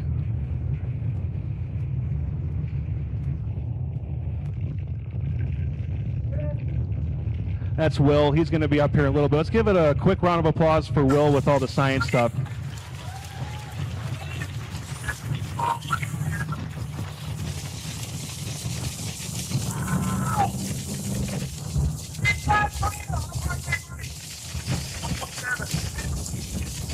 Wow. There's nothing like seeing them up close, because when they're far away, it's like a 2D picture, and then when you get close, you finally see it do a 3D thing, and it's just absolutely incredible to see. It's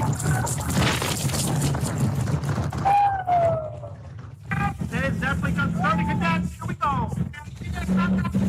1.2 is what we got. Oh, wow. This was the Gary, is this the last one? Okay, this is the Gary, South Dakota day. This was, just like the other ones, pretty crazy, but who here was on that one? Man, I mean, that was the day that the hood of the Dominator was like coming off. We were right next to it. I forget the name of the guy who filmed it, but he filmed us going right up next to it. And you can really see how tall of a tornado it is and just how small the Dominator is in comparison to it. And I mean, we lost the latches on our hood. Those went flying. The side view mirrors folded inwards. That was a fun day. Does anyone have a Fresca that I can drink right now or something? This is my first National Stormchasing Summit Company event that I've ever done. Just want to say thanks for having me.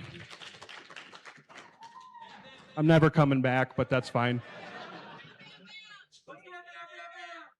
You're going to get pounded. Bam, bam, bam. That's right. All right, we have another person coming up here, okay? I want you to give me a big round of applause for our next speaker. His name's Reed Timmer. Come on up here.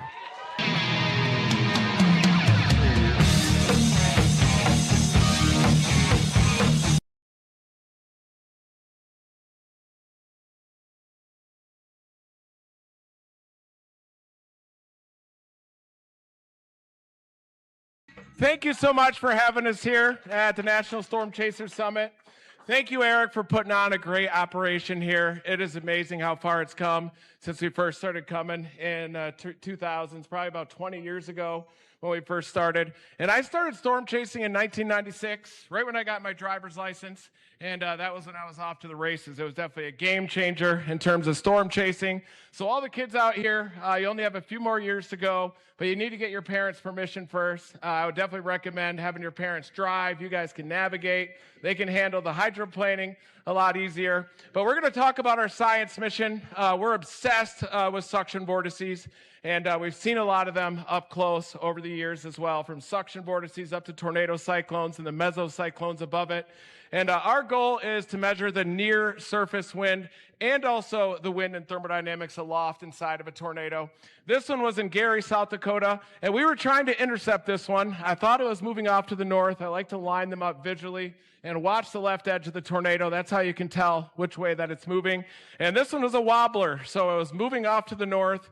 We were positioned just to the north of it, and then it started going off to the east, so I had to do a three-point turn in the middle of the road, and I backed into Connor Croft, hit his Toyota RAV4, ripped the bumper off, and then dragged it about 600 feet, I think all the way to the tornado. We might have left it on, but he had his plastic bumper fixed, since then. But this is that intercept here. This one didn't have a lot of suction vortices, and that's caused as the tornado interacts with the friction of the earth. I believe that the low pressure intensifies, the friction throws it out of balance, and the wind curls in toward the low pressure, and it's constantly getting stretched by the dynamic pipe above it, and then you'll get the suction vortices that can spin up really quickly, but they're capable of ramping even an EF1 tornado into EF5 winds potentially, because they can have 2 to 4 times that of the wind speeds in the main vortex. So a tornado like this that probably has about 150 mile per hour winds, if it forms suction vortices, it could ramp it up well over 200 miles per hour, and that's what we were hit by in the Dominator 3 there on May 20 earlier last year. But here's the Gary tornado, and you can see the clear slot that wraps all the way around the dynamic pipe. I've seen probably about 600 or 700 occlusions, a lot of them over my head when a tornado forms. And that's when you truly understand the tornado genesis process, when you see that moat of sinking air wrap around the smooth dynamic pipe, then it stretches down. Sometimes it'll pull in a gustnado underneath it and accelerate the process, but this one was just a smooth vortex, and you can see that clear slot wrapping all the way around the funnel above it. Really smooth funnel as well. A lot of vertical motion in tornadoes. But the perfect intercept for this one would have been in the ditch just ahead of the tornado. We'd put our spikes into the ground, and then we would just ride it out and let the tornado pass right over us, shoot a bunch of rockets into it, air cannons, throw probes out the window. The goal is to get the near surface wind, though. That's where the chaos happens. That's where the big winds happen. That's why a lot of times when you see even drones flying through the upper part of the tornado, they can just scoot right through. It's surprisingly laminar above the ground, but I believe that the lowest 300 feet is where a lot of that action happens. And this is an image that I made in Microsoft Paint many years ago. And we've got multiple vortex tornadoes here. Note the kink just above the ground in those suction vortices. That's very important because Dr. Fiedler at the University of Oklahoma simulated these tornadoes using supercomputers, and he saw that the suction vortices had that helical structure and a kink just above the ground, and the lowest pressure falls and the strongest winds happen from that kink all the way to the surface of the earth, and that's where the tornado meets that lower boundary condition, the earth. And that's where a lot of the big winds happen. And that's why it's so important to understand those surface winds, because that's where the damage happens as well. That's where humans are existing, and usually in a stationary position, which is where you really feel the force of the tornadoes. And we're just obsessed with these suction vortices. The first time we really saw them up close was on May 4, 2007. And that was the day of an EF5 in southwestern Kansas, and a day that looked exactly like the Arnett day this year, where the storm developed in the northeast Texas panhandle, moved into northwest Oklahoma, and the structural similarities between that tornado and the one in May 4, 2007 are incredibly similar, and even how it battled with a little low-level stable air or subsidence and kind of developed that elevated appearance after it weakened. And then you looked off to the north and saw the Greensburg, Kansas supercell, that crisp backside of it that developed right near sunset, and the same thing happened the night of the Arnett tornado this year. But we saw the images of that May 4, 2007 tornado in Ellis County, Oklahoma up close, and the frame grabs of the video showed this exact helical structure within them. And so our goal is to always sample the suction vortices, and but for many years, I wasn't actually allowed to drive the Dominator, and I think that's because I was the only person that would hit the gas pedal and go into a tornado. So the people that I was with would drive and be at a safer distance, and that's how we developed the rocket mission, which is to get inside the sheath of sinking air that surrounds nearly every single supercell tornado that I've seen. But we had to learn how to penetrate that sheath of sinking air through trial and error, about 20 years of field research. We flew RC aircraft in the air, dropping parachute probes in the inflow, assuming those might ride all the way to the tornado, but they never did. They'd almost get to the tornado, get deflected straight into the ground, and we realized that we needed to use combustion engines to get inside the sheath of sinking air, get inside the tornado. That's where it's cyclonically spinning and where there's lift. And the key is to have a Lagrangian drifter. We want a really small miniaturized sensor attached to a parachute, and then the wind does all the work and carries the sensor up through the tornado. And that's when the GPS data is equivalent to the wind speed. And that's why we're also going to be using some FPV drones to drop spears into the ground as well to measure that near surface ground. But the whole entire point of the science mission was to use ground-based probes inspired by Tim Samaras, of course. The whole shape of the Dominators was inspired by the canonical shape of the turtle probes of Tim Samaras that were designed like that on purpose. But we've had ground probes releasing balloons. We also deployed a vertically mounted radar inside of a tornado to measure the vertical winds, the updrafts and downdrafts inside, and also now use air cannons, because then we can be inside of the sheath of sinking air around a tornado and throw probes out the window or shoot using a potato gun horizontally, so then the parachute will pop right near the ground and rise from the ground all the way up through the suction vortex, the tornado cyclone, and then the mesocyclone aloft. And you could definitely see it as it goes upscale in its journey through. And this is a probe from 2022, drone footage, excuse me.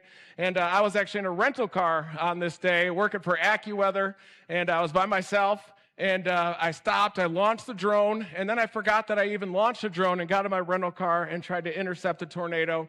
And Mike Scantlin and I had to go back and recover the drone the next day. But look at these jet-like vortices right here, feeding into a dynamic pipe above it, which has some cyclonic spin.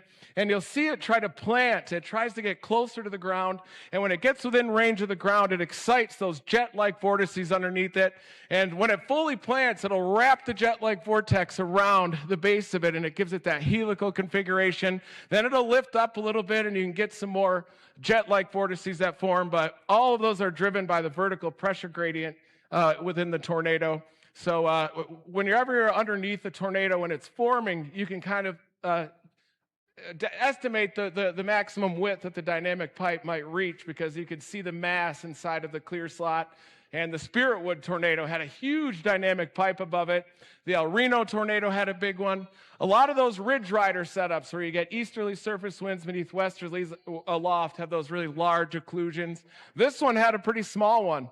It was an LP supercell. It underwent a split just before it produced a tornado, and I saw this crazy bow tie funnel connecting the splits with cyclonic spin, and a lot of times that will precede tornado genesis with the right mover. Then you see the left split just cook off to the north. And I began storm chasing in 1996. That was my first storm chasing vehicle, a 1985 Plymouth Reliant. And that was probably the most durable of all the storm chasing vehicles. And I grew up in Michigan, chasing lake effect snow squalls to the east of Lake Michigan. I had to sneak out a lot to chase between the age of 16 and 18. My mom was a little concerned about the safety of storm chasing. But then I upgraded to the Chevy Lumina in the upper right. That was my college storm chasing vehicle, held together by duct tape, and mounted those driving lights in the front end as well. And we'd get pulled over in just about every small town we'd drive through just because it looked so suspicious. And we'd get subjected to like a 45-minute search, and then we'd be on our way again. But then we built the Dominators, and they are shaped such that a downward force is directed on the vehicle. And they were inspired by Steve Green, who developed a tornado attack vehicle. And Joel Taylor and I, my late storm chasing partner, we worked with Steve Green in the tornado attack vehicle back then. And we were supposed to guide him to the tornado. He would trailer the tornado attack vehicle and then hop in and try to intercept. And the Mulvane, Kansas tornado on June 12, 2004, Steve almost got into it. He put on his one-piece tornado intercept suit and came up just a little bit short. But then Joel and I figured, you know, if we're getting close to tornadoes in these beater vehicles, we might as well give it a little bit more protection. And Sean Casey was working the TIV. We got Brandon Ivey right here, who intercepted the craziest tornado in the TIV-2, the EF4 tornado on the Cora, Kansas day, just a few days before the El Reno Oklahoma tornado. But all of those are those Ridge Rider setups where you get an overnight a complex of storms that leaves behind an outflow boundary that cooks in the summertime heat, and then you get a little ribbon of easterly winds, unstable, and you have a lot of moisture as well, and it's usually beneath strong westerlies aloft. But the Dominators have hydraulics so that they can drop the shell, flush to the ground, and eliminate the wind underneath it, because we want it to behave the opposite of an airplane wing, which has a flat bottom and a rounded top side, and that generates lift with an airplane wing, and we want the opposite of lift in the Dominator, of course. But I started off as a major science nerd from about 5 years old and collected insects for many years. I was obsessed with beetles and moths, and I caught an eastern Hercules beetle in 1998, and that was kind of my retirement insect, but still love insects. I was in Boy Scouts as well. But my mom was a high school science, or a 6th and 7th grade science teacher, and she really got me into the sciences initially. And here's my bug collection with Gizmo, the storm chasing dog there. But I was really into the silk moths and hawk moths, of course. You got a cecropia moth up there and some regal moths as well. But that's actually a Tursa sphinx right there that they like to migrate a lot of times from the tropics up to the mid-latitudes. But my mom and I still look for caterpillars, of course, and she's still very into the sciences as well. And she actually got a chance to go on a storm chase, a little bit against her will, because she doesn't really like the adventure or the anti-safety part of storm chasing. But she came down for my graduation. I went to the University of Oklahoma for 17 straight years, continuously enrolled from 1998 until 2015. And my mom came down for graduation in Oklahoma City. She landed, and I said, "We're going storm chasing." And she's like, "No, we're not. Take me back to the hotel." And we didn't take her back to the hotel. She didn't think we were going to see a tornado. But in North Texas, near Denton, we got on this multiple vortex tornado, and it was a perfect example of the multiple vortices, again, inside of it. And you could definitely hear the roar in the video. When the suction vortices form, you could definitely hear them intensify. They have a really low roar to them. But sometimes the smaller size ones will have a little bit of a higher pitched roar. So you can even, if you're storm chasing at night, you can even tell the shape of the tornado that you're chasing based on the sound. And there's a lot of tornadoes at night that I hear and you don't even see sometimes. But this is definitely an example of those winds ramping up. And definitely listen to my mom's audio in there as well, because she was pretty funny during the chase. And Gizmo was on her lap. And at the end, I think she said that Gizmo did a dingleberry on her lap, but she was just trying to shut down the storm chase with whatever she could. You can ramp this one up if you want, the audio. You'll see my AccuWeather hat get sucked off. She didn't like the noise. Careful. Jesus Christ. Oh my God. But all shapes and sizes, the suction vortices. We got ropes, some big ones. It was almost like a miniature El Reno tornado.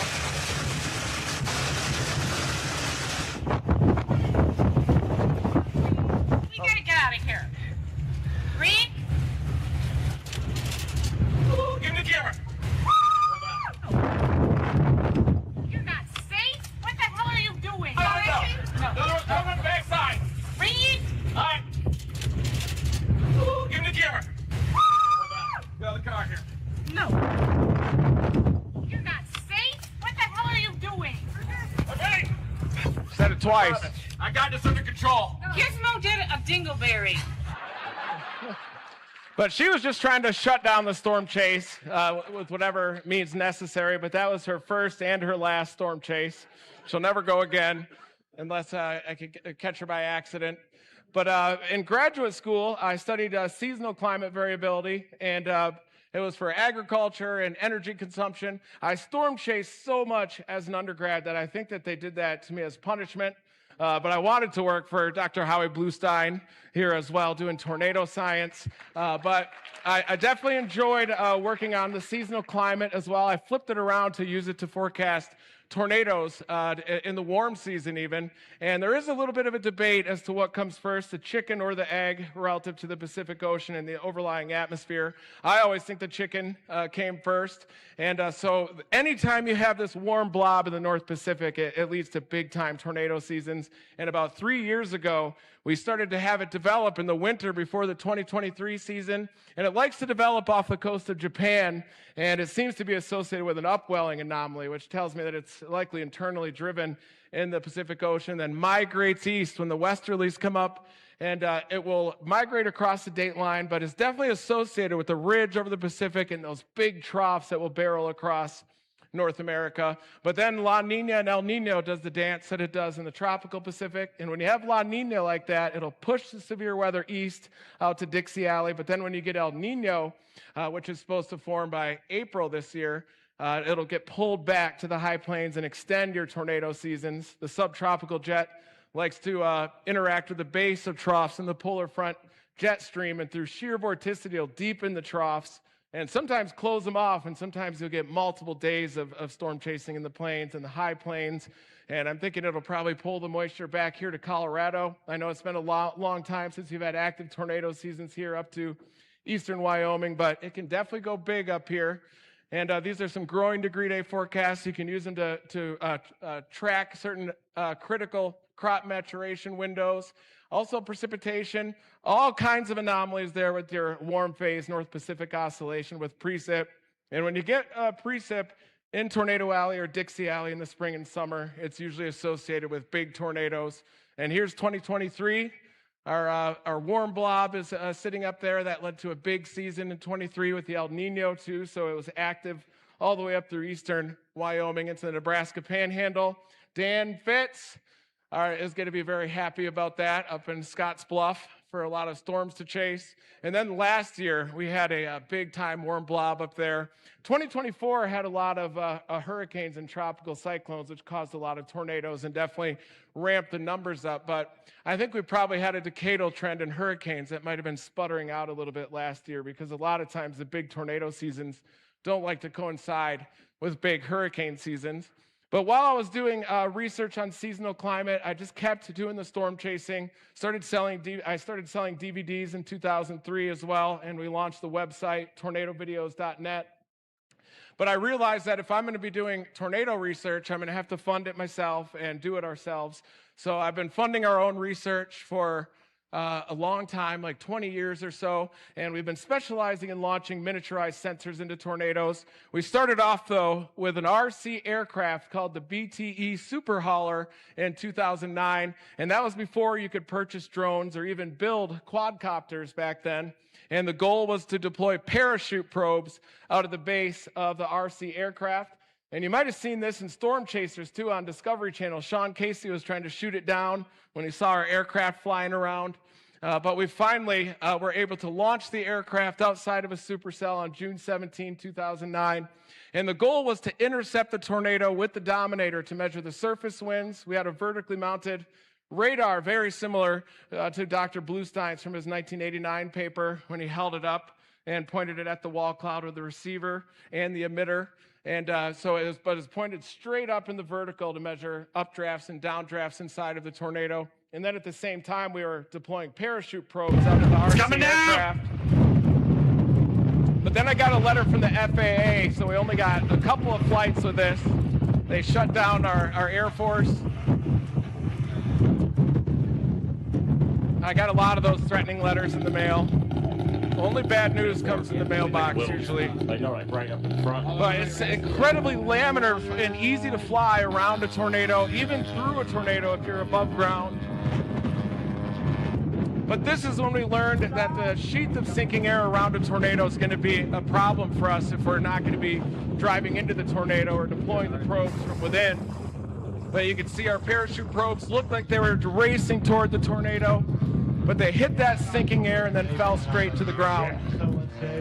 But we were working with an engineering company out of Oxford, Mississippi called Radiance Technologies. And they built a lot of Tim Samaras' sensors. But that's what a tornado looks like when you're looking straight up at it, kind of like a nipple or a cinnamon bun. Then it can get a ground circulation. But the condensation likes to follow the outlines of the pressure so that the air more easily condenses at lower pressure. So you can definitely visualize the condensation and basically see where the dynamic pipe or the low pressure is located. It was already a multiple vortex tornado, but I like to have the windows down because I like to smell the air and see everything without the tint of the window. So I rolled up the regular glass inserts we had in the Dominator 1. And this was dangerous because it intensified while we were inside the tornado. And then a suction vortex came around and blew the window out.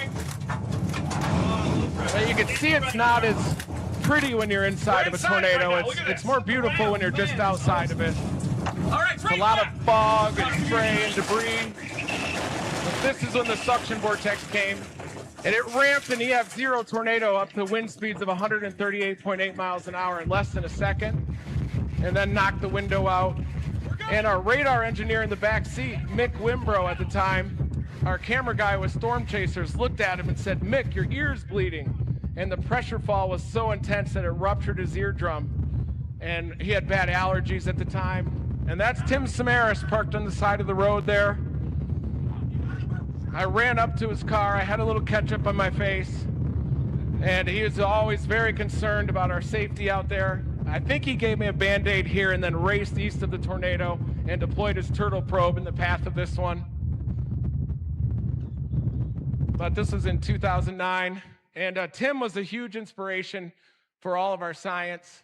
And it's just incredible that he's a self-taught engineer, built all those all the turtle probes and everything with his own skills, including the big Kahuna lightning camera, the high-speed camera that he uses. And these are the data that we collected inside of that tornado at the surface with an R.M. Young anemometer. The blue is wind speed and the red is wind direction. And they're at 5 times a second. And it was a otherwise weak tornado with 60 to 80 mile per hour winds. I thought it would be easy to handle with the windows down, just looking up at the beautiful dynamic pipe. But it ramped the suction vortex, which is the bad person in this presentation, ramped the winds up to 138.8 miles an hour, which is EF3 intensity and gusts. And so we built the Dominators to withstand those suction vortices and to account for those weaker tornadoes that can ramp wind speeds up to EF3 or EF4. And that's why we built a spike system on the bottom of the Dominator. We should add more spikes to that. And a lot of the kids that are bringing designs here are just incredible designs that are definitely going to be an inspiration for the Dominator 5, which should be shaped more like a flying saucer, we think. But then we had the rocket launcher on the roof that we built from refurbished parts from a junkyard, and that connects into a joystick where you can aim it at the inflow notch.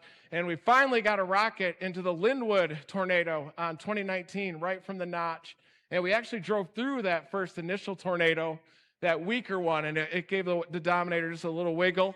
And then we went east and north on US Highway 59 to the inflow notch, which is the best spot to launch a rocket into a tornado, because the goal of the rockets is to just deploy the parachute probe. So I sent my paper to Dr. Josh Werman, and he kept responding, thinking that we were just shooting the rocket right through the tornado, which was never the case. The goal was to get it within range inside of the sheath of sinking air, so a parachute will pop, and then it gets carried with the wind speed at the same speed as the wind, ideally with a lot of drag and a lightweight miniaturized sensor. And then your GPS data is equivalent to the wind speed. And then you can also calculate a pressure perturbation, because you can't assume hydrostatic balance in a tornado, of course. But a lot of the shape of the Dominator was inspired by Tim Samaras with his cone-shaped turtle probes. And we developed a ground-based probe initially in 2007 based on a brick of concrete. But we realized that if we could have a mobile version of that probe, and if we could drive in it, it would be a lot more fun as well. But we could make adjustments right up until the last second until the tornado impacts us. But sometimes we don't have the Dominator, and we have to use a rental car like we used on that Greenfield, Iowa day, which was a crazy representation of the multiple vortex tornado. And with that one, Josh Werman and the Dow team and Karen Kosiba measured a wind in excess of 300 miles per hour just above the ground, but you have no idea what the relationship is between the wind above ground and the wind at the surface because there are so few data points collected inside of a tornado. There's only 5 to 6 publications that have real observations at the surface inside of a tornado. So that is the biggest mystery of tornadoes, and it's the ground surface winds that impact structures and impact people. So it's the most important to understand. So if you hear researchers say, we're not interested in the surface wind data, that's probably not true, because a lot of those same people are asking us for the surface wind data to determine the relationship between the wind above ground and that at the surface. And a rental car is not a good idea to measure those surface winds. This was the one we used on the Greenfield, Iowa day. And I brought this one back to the rental car place in Oklahoma City. And one of the employees there had a son that was a big Team Dominator fan, and they posted this on Reddit. And then it went viral, of course, and I was banned by this company. Then they tried to sue me for $80,000 for that rental car, which I think had about 17 miles on it when I first picked it up. But I'm actually banned by all major rental car companies now, except for the one, yeah, all of them. And you can get the loss damage waiver, but there's a lot of fine print in there. But I never did any of this on purpose to damage the vehicle. I was just trying to get through the hail, feel the impacts. I love to experience big hail. I've loved hail since my first softball-sized hailstone on May 7, 2002 in southwestern Kansas. And you can see them come out of the mesocyclone. And they're just incredible. And a lot of the biggest hail that I saw was in eastern Wyoming. And this is what it looks like if you're about to get hit by the gorilla hail in a Nissan Sentra rental. And I pointed the rear of the vehicle into the wind, and the back window was blown out. I tried to use the maneuver that the cows use when they point their rear end into the wind. But you can see that milky core there. That's what they look like. And you're supposed to pull the vehicle off to the side of the road, so that was the rear end. Here they come. This is that rental from the Greenfield, Iowa day. Here they freaking come. But I get real excited. Whoa! Anytime you see that ribbon of dirt on the horizon, you're about to have some big problems. One of the most powerful hailstorms.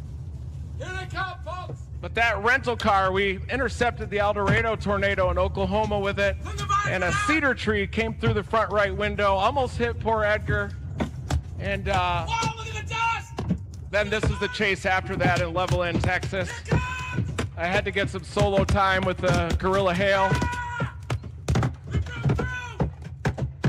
But I was just trying to get through the hail core to get to the other side of the storm to see the tornadoes down there. But a lot of times I wear gas station sunglasses to keep the shards out of my eyes, or I put the visor down to deflect them into the floorboard.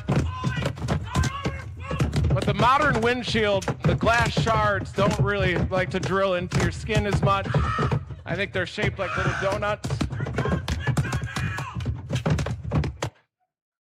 And this is my personal vehicle, the Dominator 4. I drove a Subaru since 2018. And I accumulated all those hail dents on the hood over the years, and I got really emotionally attached to the hood. And then I used that Subaru to chase Hurricane Ian, and finally had an opportunity to cover the storm surge in the right eye wall of Hurricane Ian. I was in a stilt home of my good friend Chris Florida Tornado, and I saw my car float away in the storm surge. But I towed the vehicle out just to keep the hood, and then I got another flood refurbished Subaru, mounted the hood on that. And the engine blew out next to the Silverton, Texas tornado a couple years ago. And then I got another flood refurbished Subaru and mounted the hood on it. And that is this version. So version 3 of the Dominator 4. And you know you chased hard when you have to tow the vehicle home. So we had to tow this one back from Laverne, Oklahoma. And then I ended up hitting a deer in southeast Oklahoma, and all 6 airbags went off. So sometimes these Subarus, you'll wear them like a suit afterward if you get into some big hail or hit a deer. And there's so many deer out there now that I had to get a big vehicle to feel a little safer. And I've been storm chasing for 30 years now. And I've seen a lot of crazy things out there, including a flying cow in eastern Wyoming. A lot of the craziest storms I've ever chased happen in eastern Wyoming, it seems. And I was also in a rental car on this one. And when the tornado first started touching down like 10 miles away, I got a flat tire on those canyon roads. I had a little sedan rental, and I had 2 options. I could fix the flat and miss the tornado, or drive on the rim for 10 miles and get the tornado. So that's exactly what I did. And then saw this flying cow. Check out this rare video of a cow flying in a tornado. This one had a big occlusion in it, and it just kind of wobbled inside. But you could see the 4 legs. And they were reported missing by the ranchers out there. But you could assume that it may have landed gently as well. It is survivable. Flying You can see it orbit, and you can see the four legs. And then I came up to a destroyed ranch home, and the rancher was seeking shelter underneath his stairwell in his home. And I rolled up in my rental car, and he came out, and he had two big Siberian Huskies that were covered in mud. And I said, "Don't worry, you can take shelter in my rental." And they got in the back seat and just shredded the inside of the car too. And then I put the donut tire on and returned it. But I noticed that the rental car companies actually don't cover hail anymore. And I think that we're responsible for that new addition. I also saw the widest two tornadoes in history, the El Reno, Oklahoma tornado and the Hallam, Nebraska tornado, and on May 22nd, 2004. Look at the dynamic pipe aloft. The clear slot goes way out here, way off to the east, and you can see it when you're looking right up at it. So we knew that this was going to be a big tornado, and the suction vortices got up to a quarter-mile wide at times. I was working with Channel 4 at the time. They have helicopters in the air, ground teams. It's like watching a football game when you're in Oklahoma with a tornado outbreak. You can see horizontal vortices in there. But just fascinating, these sub-vortices, and this is really what our field science is based on and what we'll be focusing on for the rest of our lives. Wow. But we ended up running into a power line that day in the Dominator 2, right when we were about to hook slice the tornado from behind, which I feel like is one of the safest ways to chase a tornado, because if you get a flat tire or anything, or if you don't like the way that the tornado looks, you can always just stop the car and let the tornado move away from you. But they like to expand down shear if they do expand. They don't like to expand up against the wind shear. A lot of times they have that sharp backside to them. But this is my storm chasing dog, Gizmo. Sadly, she passed away in August. But this was after a tornado intercept in McCook, Nebraska, when that tornado first touched down. And we were actually separated from the Dominator when it first hit a plowed field. And I didn't have time to get back to the vehicle. And we were hit by that cloud of manure, fungus, bacteria, everything that's inside of tornadoes just slammed into Gizmo and I. And so I held her in my bread basket and just pointed my back into the wind. And then the tornado went by. And I actually got a pink eye infection from this for the next 6 months after that tornado. And that was when we realized that tornadoes are toxic. And I thought it was only the dustbuster type tornadoes. But then the Joplin, Missouri tornado happened in 2011 and had flesh-eating bacteria with it. And dozens of people died from that because it was such a powerful tornado that it drilled down. And this is a photo taken by Michael from the Pacific Northwest when Gizmo and I were about to get struck by lightning. You can see our hair standing straight up. I was totally oblivious to the dangers looking at the storm, but Gizmo knew we were in trouble here with the electric field. And we didn't follow the scientific method appropriately with the Dominators. They were built by a golf course mechanic at the golf course that I worked at growing up in Michigan. And we just picked it up and started driving into tornadoes, which was a little reckless, but sometimes recklessness in science is a good way to advance things. But we did finally test it after intercepting all those tornadoes. We should have tested it first and determined what kind of winds it can handle. But this was a part of the Mythbusters show in 2010. And you could see it work. It starts to compress when the wind ramps up, so the downward force was working. But we definitely needed to add a spike system because it slid across the ground. But those winds were up to 300 miles per hour, straight line winds. And we realized that sheath of sinking air that surrounds tornadoes had to be penetrated, so we had to use rockets to do that safely from outside of the tornado. But we realized the easiest way to do it is just to drive through the moat around a tornado and then release probes from the inside to get the ground up data. Because the rockets, the parachute will deploy like 400 or 500 feet above the ground, and you're still missing the most important, lowest 400 feet near ground, but you can still get the three-dimensional trajectory. Trying to hurry through this.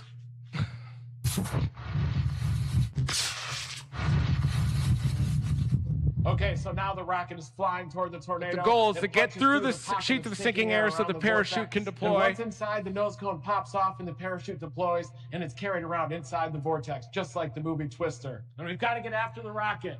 So as the probe is getting... And we finally got our first rocket into a tornado in 2019. We got a bunch of miniaturized sensors into tornadoes from 2009 and on, but we could never recover them. All the ones that we got into a tornado, we would never see again. And then we started using long-range radio to transmit live data to the probes as well. And my friend Mark Simpson, Chase and Spin on Twitter, he developed these sensors that we first launched into the tornado in 2019. And we got lucky with this one because we posted a picture of it on Facebook, and then it was found in like 15 minutes. But there you could see the rain wrap tornado. You can even see the clear slot there. The notch is well identified. But I had to get the igniters set up perfect or it won't launch. And you can always hear the roar of the tornado behind you. This is just south of Lawrence on US Highway 59. We targeted the outflow boundary zone in northeastern Kansas because it's okay if it's an HP storm or the rocket science, as long as the tornado's in there and it's strong. Hold on, Sean. Don't move, Sean. Don't move, Sean. We're good. And the smoke trail of the rocket can encourage lightning strikes to happen along it, so I have to drop back into the Dominator. Okay, get out of here. But we started getting live data from it right away. I got it. That's the receiver, the Tupperware container. Oh my God! The tornado crossed to our south, a bunch of power flashes there. And then it was a mile wide just to our east. See how you can see them so clearly when you're just west of them too? Even the HP supercells. But he's reading off altitude data in meters. So it's passing 4,000 meters there. And then we lost connection. We lost connection to the sensor, but we had the live data coming in and we posted a picture of it. And then somebody found it 30 miles away in Leavenworth, Kansas, where it was ejected from the tornado. There's the outflow boundary and the setup. And the triple point also produced some tornadoes as well. Those are the roof-mounted rocket launchers. That's a cartoon that we made to kind of show that it's Lagrangian sensors. There's a lot of focus on the rocket whenever we post that, but the rocket handles such a small part. It's just a delivery mechanism for the miniaturized sensors with the parachute. But it was an HP supercell. You can see the big rain-filled RFD. And we had to go way to the east and then north to get to the inflow zone to launch it, that area right between the forward flank gust front and the big bulging RFD there. These are the guys that found the sensor. And this is the trajectory. The red is the rocket part up to apogee, and then the parachute deploys. And you'll see that it did 2 loops around the tornado, reached speeds of 190 miles an hour, which is the wind speed over the EF3 damage. And then it hit a vent at the top of the tornado and went straight up at 130 miles an hour, and then entered the mesocyclone and did tilted descent at about the same ground relative speed as the tornado, up like 170 miles an hour or more. But you could definitely see the growth upscale. There's hardly any curvature in the mesocyclone track relative to the tornado, and then it was ejected as the tornado weakened and rode the low-level jet up to Leavenworth, Kansas. We tried to publish this in the Bulletin of the American Meteorological Society, but we went through like a 2-year peer review process. They said at first we were too close to power lines and it was too dangerous to launch the toy rockets. So we sent a team out there, measured the distance, proved it was a legal launch, and then we had to calculate the LCL to determine that it wasn't launched into the cloud and that the parachute was deployed under. And then we had to do a bunch of other things, and then they ended up blocking the publication for AMS. So we published it in Europe with EGU, and then it took us a week of an open source peer review review process, and we were able to publish it there. But it's all self-funded research as well. Sensors are all new. But we really need the ground up data. These are cool because they kind of look like photographs, but they're color-coded with the low pressure, and you can really see the tornado there. And you can even see the curvature of the mesocyclone in this one. It was harder to see in the trajectory, but... And the pressure deficit was 113.5 millibars and measured in 3 dimensions along the trajectory of the miniaturized sensor. And then in 2023, I didn't have access to the Dominator 3 for many years. I'm not very good at paperwork, so my friend Sean Schofer, who is an investor in our live streaming platform, brought the Dominator up to Canada. And he recently went through a divorce in 2023, so I had an opportunity to buy it back. And then we started intercepting tornadoes again for the ground data, starting with the Spalding, Nebraska tornado, May 12, 2023. And this is on the north side of a closed upper level low, and the supercells are moving east to west on the north side of it. The team prepares to drive. You can see how clean the Dominator was back then. So we had a lot of problems with it. It's wispy. Will Clay and Local Man Weather are master mechanics as well. So they kept the Dominator moving all these years. The vehicle's They're fixing it up now as well. We had to rebuild the hood after hitting a deer following the Gary, South Dakota tornado. Your drone's going in, right? There's Jordan Hall. There he is. But they need to time everything. So he launched the drone to capture the intercept of it. And note the shape of the condensation funnel with that vertical backside and the more gradual front side. You'll see that the pressure data mimics that shape. We're doing okay on time. And now, it's time to move. Okay, let's go. We're just gonna get it perfectly here. Drone in there. But I had to go west and south to get in the path of it. And there's not a lot of debris in there in the sand hills, but look at that closed low with the arc of supercells. This particular storm is highly unusual, moving east to west and And now we're in the path of the tornado, and the northerlies impact the Dominator first. And you'll even see a couch fly by here in a second. Somebody's couch flew by the Dominator. We were measuring high resolution pressure inside of the tornado.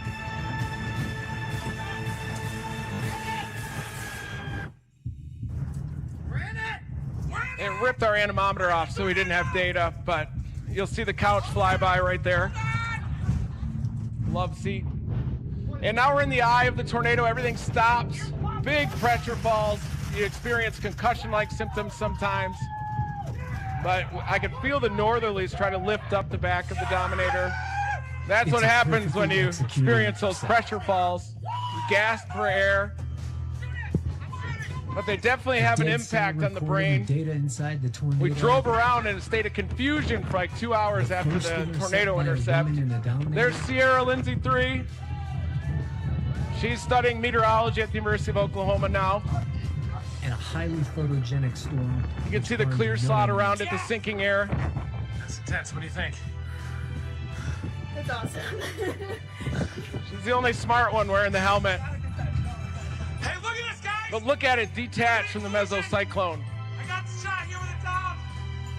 A lot of people will say, oh, the new mesocyclone's forming to the east, but I think it's one mesocyclone aloft, and you get occlusions that happen within it, like sub-vortices of a mesocyclone. Next, the subsonic sensor recorded a gradual, then massive pressure drop with a quick recovery over 3/4 of a second, meaning there are massive forces at play.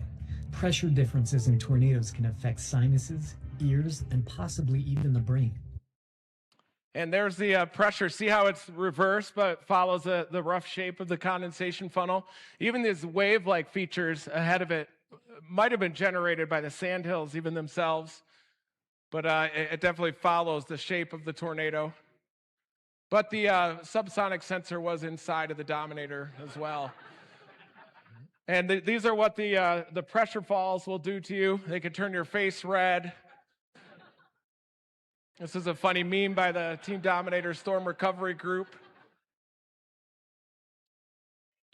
And this is a slow motion of the air cannon. And then Will is going to show you all the sensors. He's making probes that are affordable for all storm chasers as well. But you can see the blinking light in there with the probe. And then the parachute pops and it shoots straight up. There it is. Watch the blinking light. The barrel of the air cannon came off because the glue was still wet. But there it is, going straight up inside the suction vortex. And so it was our perfect deployment logistically because it went from the ground up through the suction vortex into the tornado and likely into the mesocyclone aloft. but we never saw that one again. We weren't able to recover this one.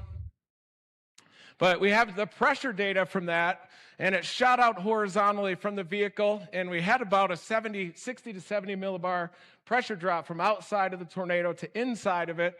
Then the parachute popped, and then all of this is due to vertical motion. But you can't assume hydrostatic balance in a tornado, so you can't use that pressure to determine the lift in a tornado. If we had the GPS data at the same time, then we could have a pressure deficit as well. But I just met Will in February last year, and he was already chasing tornadoes by March, so he only had a week to build the sensors, and now he's built like 100 sensors. You've seen him out there at the booth as well, doing live data.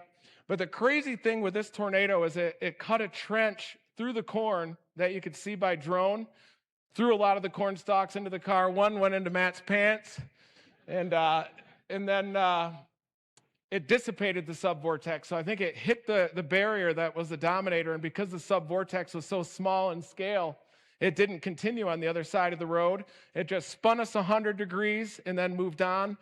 And it only hit the front half of the Dominator, and we measured 135 mile per hour northerly wind on the backside of the Dominator. And the vortex, the subvortex, is moving at 60, and it spins counterclockwise, so you have to add that speed to the front side of the vortex.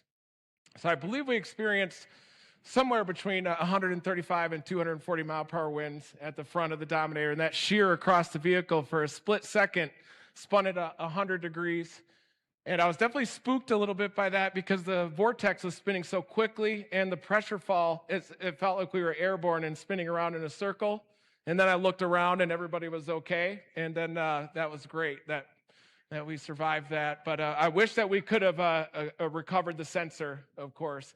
But it was a perfect launch logistically, but a lot of times field science like this, parts of it go perfectly, and then but the probe experiences a lot of G forces also right out of the air cannon, and the Dominator is basically a Faraday cage as well, so it's hard to get the GPS connection. But this was our data from the subvortex intercept on May 20, and now Will is going to be telling you about all the extreme engineering that he's been working on, including the lawn dart probes that, believe it or not, you're allowed to just drop those from a FPV drone. You have to make sure that there's no people at ground level or cows. But Will is making science available to everybody that wants to do it, and everybody's important in data collection. I think it's really important as storm chasers to have a mission as well. A science-related mission definitely helps. And it just adds another layer to the beauty of storm chasing when you're out there trying to collect data inside of tornadoes. But I storm chase to witness the occlusion process right over my head, because it's the most beautiful thing you've ever seen. With the clear slot carving around the dynamic pipe, it's so smooth and then stretches, and you get ground circulations, and sometimes the gustnados will migrate from the gust front underneath that dynamic pipe, get stretched into the vertical, and you can get ground up tornado genesis as well. But thank you, everybody, for having us, and never stop chasing.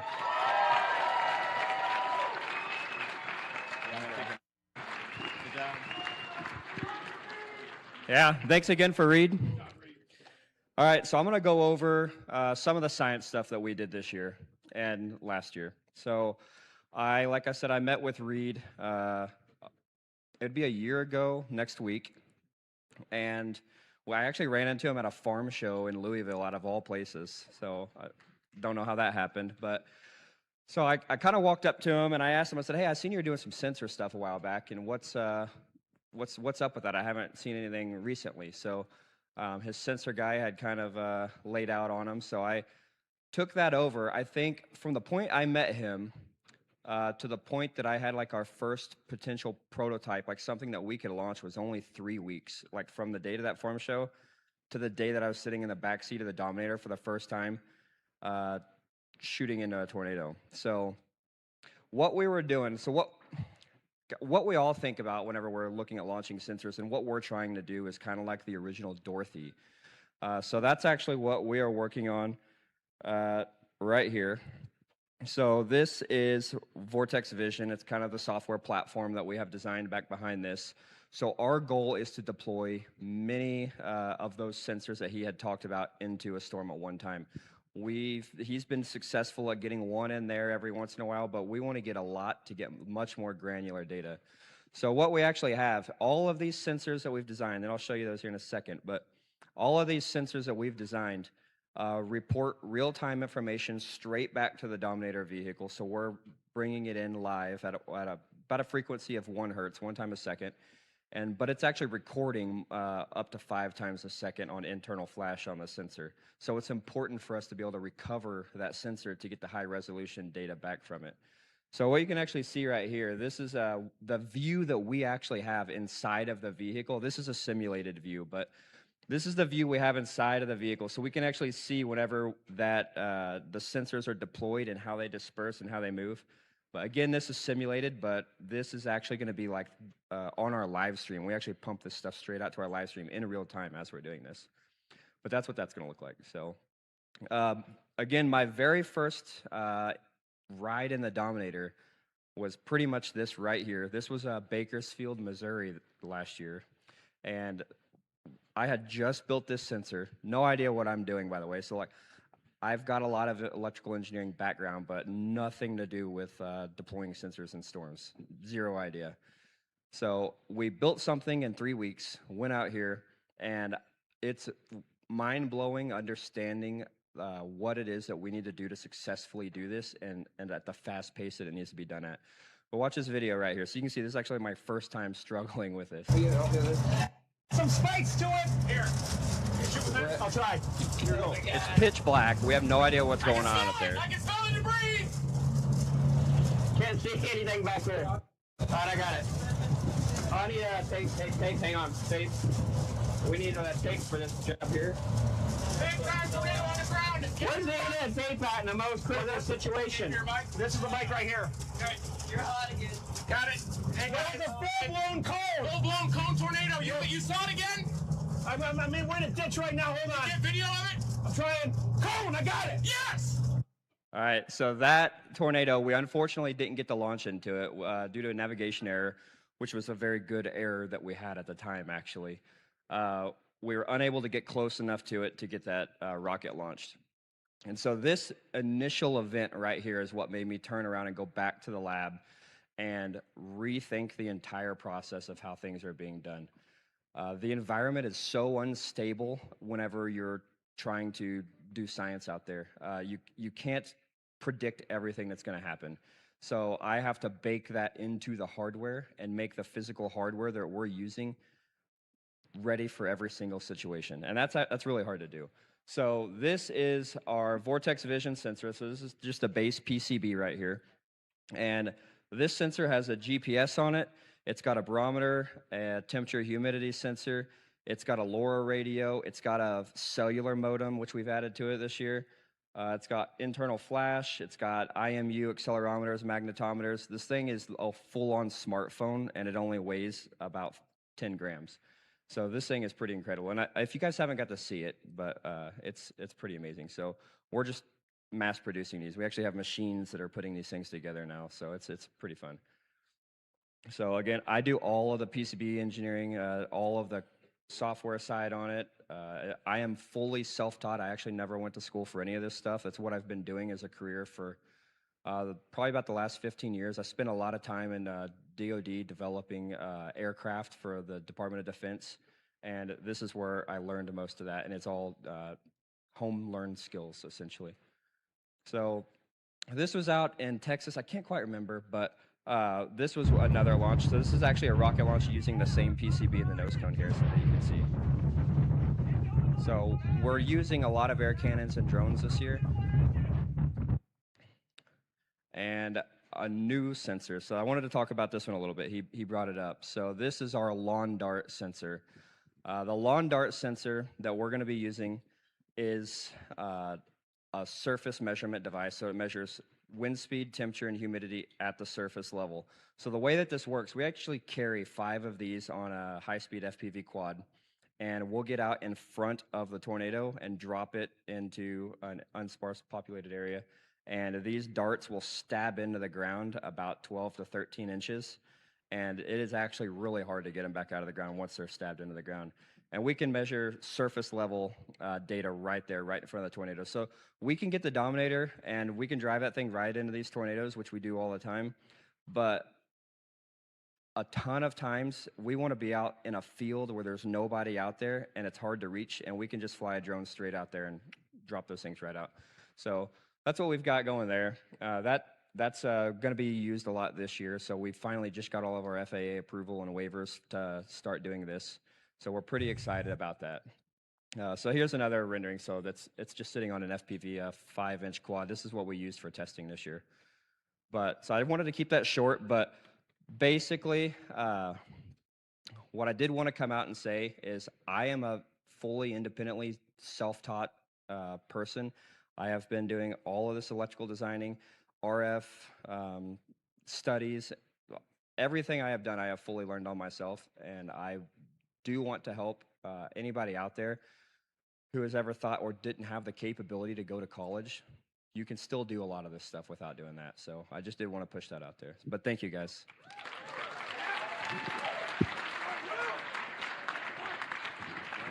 Thank you. Oh, you got one.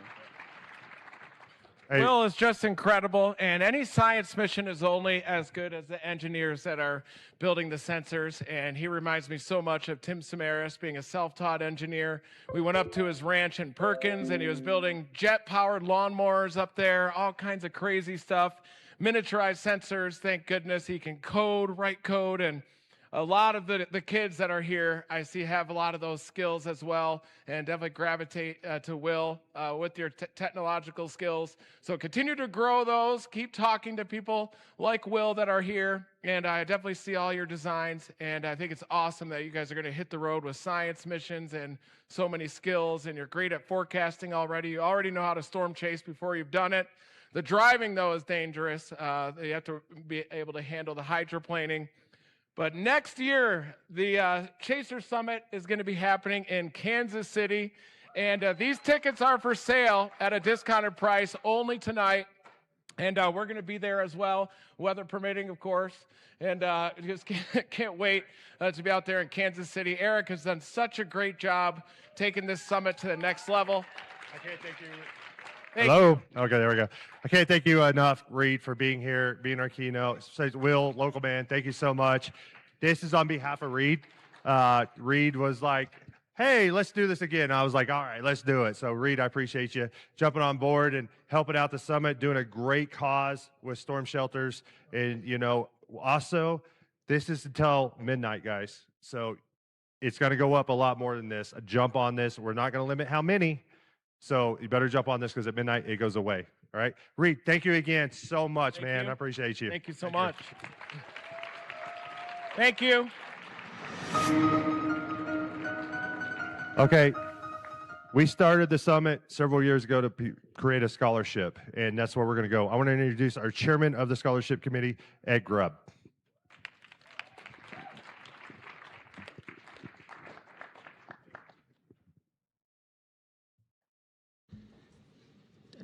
Knock, knock. Okay, good. Works. Thanks a lot, Eric.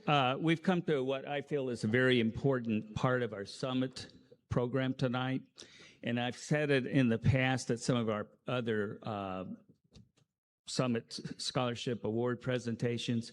And as most of everybody that's been at the past summits knows, one of the foundational and guiding principles that we have here at the National Storm Chaser Summit as a board of directors is to be able to provide financial support for the educational opportunities to current and future students.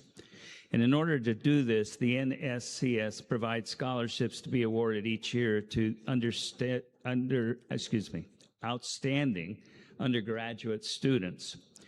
And they're to be seeking majors within the STEM and photography, video journalism disciplines. The scholarship, as most everyone knows by now, is named in honor of Paul Samaras, the son of the late Tim Samaras. And it's to provide a tribute and salute to Paul's legacy of outstanding photography, videography, and production talents. As usual, the choice between recipients this year was a hard one. There were several outstanding applicants to choose from. We even had application come in from the Philippines this year, which shows the international outreach of the NSCS. This year, we're privileged to award 2 scholarships to 2 distinguished students. The awards this year, though, are indeed very special.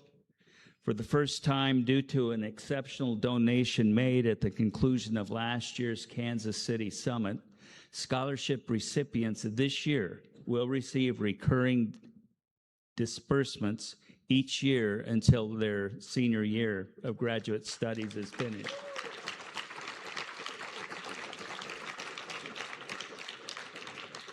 And with that, I would like to introduce our first scholarship recipient at this time, Mr. Ryan Gerstenzang, who is...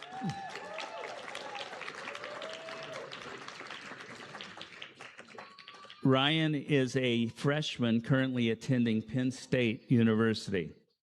This award in particular is exciting in that it is the very first time that the NSCS will be extending a scholarship to a student majoring in the journalism field. Ryan's long-term ambitions are to be a public information officer for an emergency response organization. In making the public aware and prepared with the knowledge necessary to react to emergencies, it is his furthest goal to reshape emergency communications by developing apps and alert systems not solely dependent upon electronic devices. According to one of his instructors in high school, Ryan had a passion for tracking weather by reporting it daily during the morning announcements to the school community. Ryan is American Cross certified in CPR and first aid. He also sports certification as a National Weather Service storm spotter with the Skywarn program. At this time, I'd like to introduce you, Ryan Gerstenzang. I'm sorry, Gerstenzang. I'm sorry, buddy.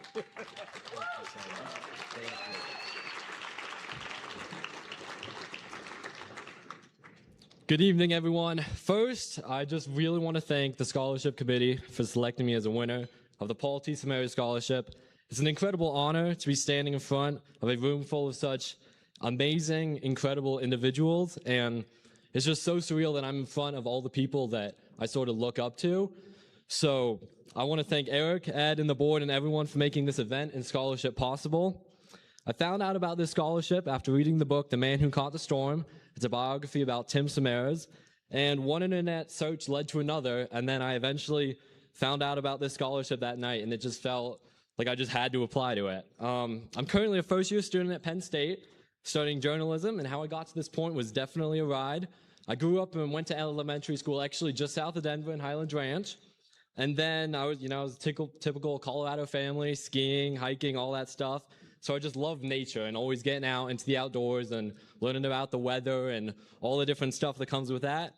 And then in 6th grade, I moved to Bangkok, Thailand, and my family lived there for all of middle school for a total of 3 years. And that was quite the experience, being at a school with less than 5 Americans. So it was very the unique experience of being there, but I'm incredibly grateful for it. And then I moved to Florida for my freshman year of high school. And then we were there for 1 year. And then I moved up to Rockville, Maryland for my final 3 years of high school, and that's where I call home when I'm currently not at college in Penn State. And all this moving was incredibly hard at times, but I'm incredibly grateful for it because it truly shaped me into who I am today. And in high school, I was part of the TV production class, which did the morning announcements every day. I was involved in all the anchoring aspects and all the technical stuff behind it. But the role I was most well known for was my role as the weatherman.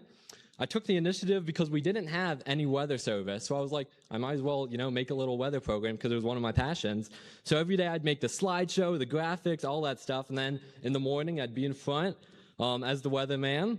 And then I decided to expand my role as the weatherman beyond the walls of the TV studio. Me and my friend Jason, we made an Instagram page where we put out daily weather info. And we weren't looking to gain much of a following, just to educate a few of our school members. And then we made little funny videos with a, entertaining twist behind them, but still promoting that weather and weather outreach. And then the TV segment and Instagram page gained immense popularity. And then we had a school newspaper article written about it, which I thought was a really big deal for me. And then we had lots of recognition from fellow students and staff members. And then I'd say like my first storm chase happened in Florida when me and my dad, we drove out to see this beautiful sunset. There was a bunch of storms out over the marsh, and the smile on my face, this was back in freshman year, it was just absolutely massive. And I have this one picture of me, and I just truly think that my smile couldn't be any bigger. And that's when I really knew that like this is like one of my passions. And back then in Florida, every day I'd make a little map. I had a Google Maps inside of my Google Drive where I'd be in like a different city each day following like Reed Timmer, and I'd be like, so this is where I'm going to be today. I would like look at the hotel I'd be staying at that night, looking at a campground I'd be staying at, because I just love the idea of like being out on the road and all that sort of stuff. And I was actually lucky enough to see my first tornado on June 5th of 2024 when a tornado passed through Montgomery County, Maryland, about 20 minutes from my house. And even though we don't get too many tornadoes by my house, whenever there's any storms or severe weather, I jump into my car, but you know, I prepare hours in advance. I carefully borrow the car that my parents let me drive out, and then I come with a bunch of debris removal tools, medical stuff, and I probably look a little silly with a bunch of like brooms and axes in the back of my car, but that's just my favorite part of it. It's going out, cleaning up the downed tree branches, and there's nothing more fulfilling than having someone drive by and giving you that courteous like little wave where they know that like you're doing a good thing. And it's so rewarding to know that you're out there helping other people in the community. And because it's all the little things that make a big difference, right? You know, you don't have to be the one creating the warnings and all that stuff. Some of the most important stuff is being there for people. A little smile goes an incredibly long way when people are having such a bad day. Yeah, so that's my favorite part of storm chasing, is just the ability to help other people. And as much as I love weather, I'm really not into the whole math side of it and that super scientific part of it. So I knew that getting a degree in meteorology just wasn't for me, but I knew that weather could still be a big part of my life. So I'm currently getting a degree in journalism because I love photography and the aspects of visual storytelling. And I think you can do so much with the ability to tell stories through visual means, and it means so much to people because they can see it. They can visualize it for themselves. For my career goals, I possibly want to work as a public information officer for an emergency response organization. What I really want to focus on is making sure that the public is prepared and has the knowledge for how to react when emergencies such as severe weather roll through.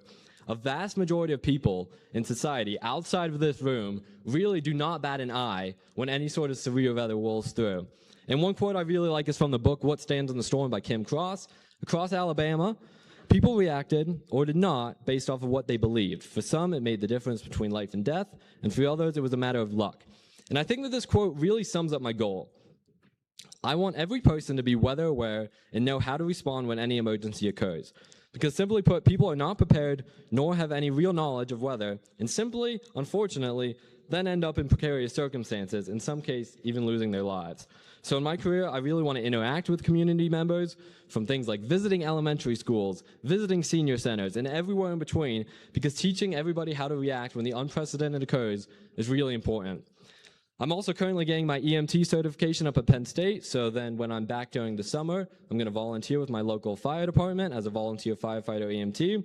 And I'm also continuing my passion for photography, and I'm excited to see where that takes me. I'm very fortunate for all the opportunities Penn State has presented me with photography and all those different things. It's really amazing being involved in all the different clubs and different organizations that they have up there. And I also really want to recognize the man who the scholarship is named in honor of, and what an absolute honor it is to be accepting a scholarship in his name. The work of Paul Samaras through various forms of media, from photography to videography, it was really a pioneering aspect what he did, combining all the stuff of the videography and the photography and really making it into something. And whenever I would watch the videos of the TwistX team or read about them, I'd always sort of struggle to see myself inside of Tim and Carl, because they were just more on the scientific side of things. And that just wasn't exactly who I am. But I would always be keyed in on watching Paul. I'd always see him and I'd be like, I just felt like I saw a little bit of myself inside of him. And he was the storyteller, he was the documenter. And through his photography and videography, I just truly saw a little bit of myself inside of him. And over the last few days, listening to the people like Tony and various other people talk about the legacy of Paul and what this all means to them, it really makes me even more humbled to be accepting an award in his name. I'm forever grateful for this moment, and I'm going to hold this award very close to my heart. I want to thank my family, everyone here, my mom, my dad, my sister Maya, my grandma, my grandpa, all my friends, Dr. Laz, everyone for their support, and everyone here for listening, and the board. Thank you all very much.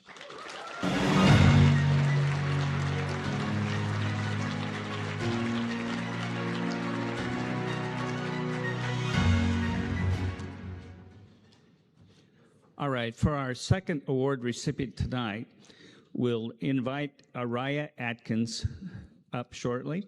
Araya is a sophomore at the University of Northern Colorado, which is located just north of here, up the road in Greeley.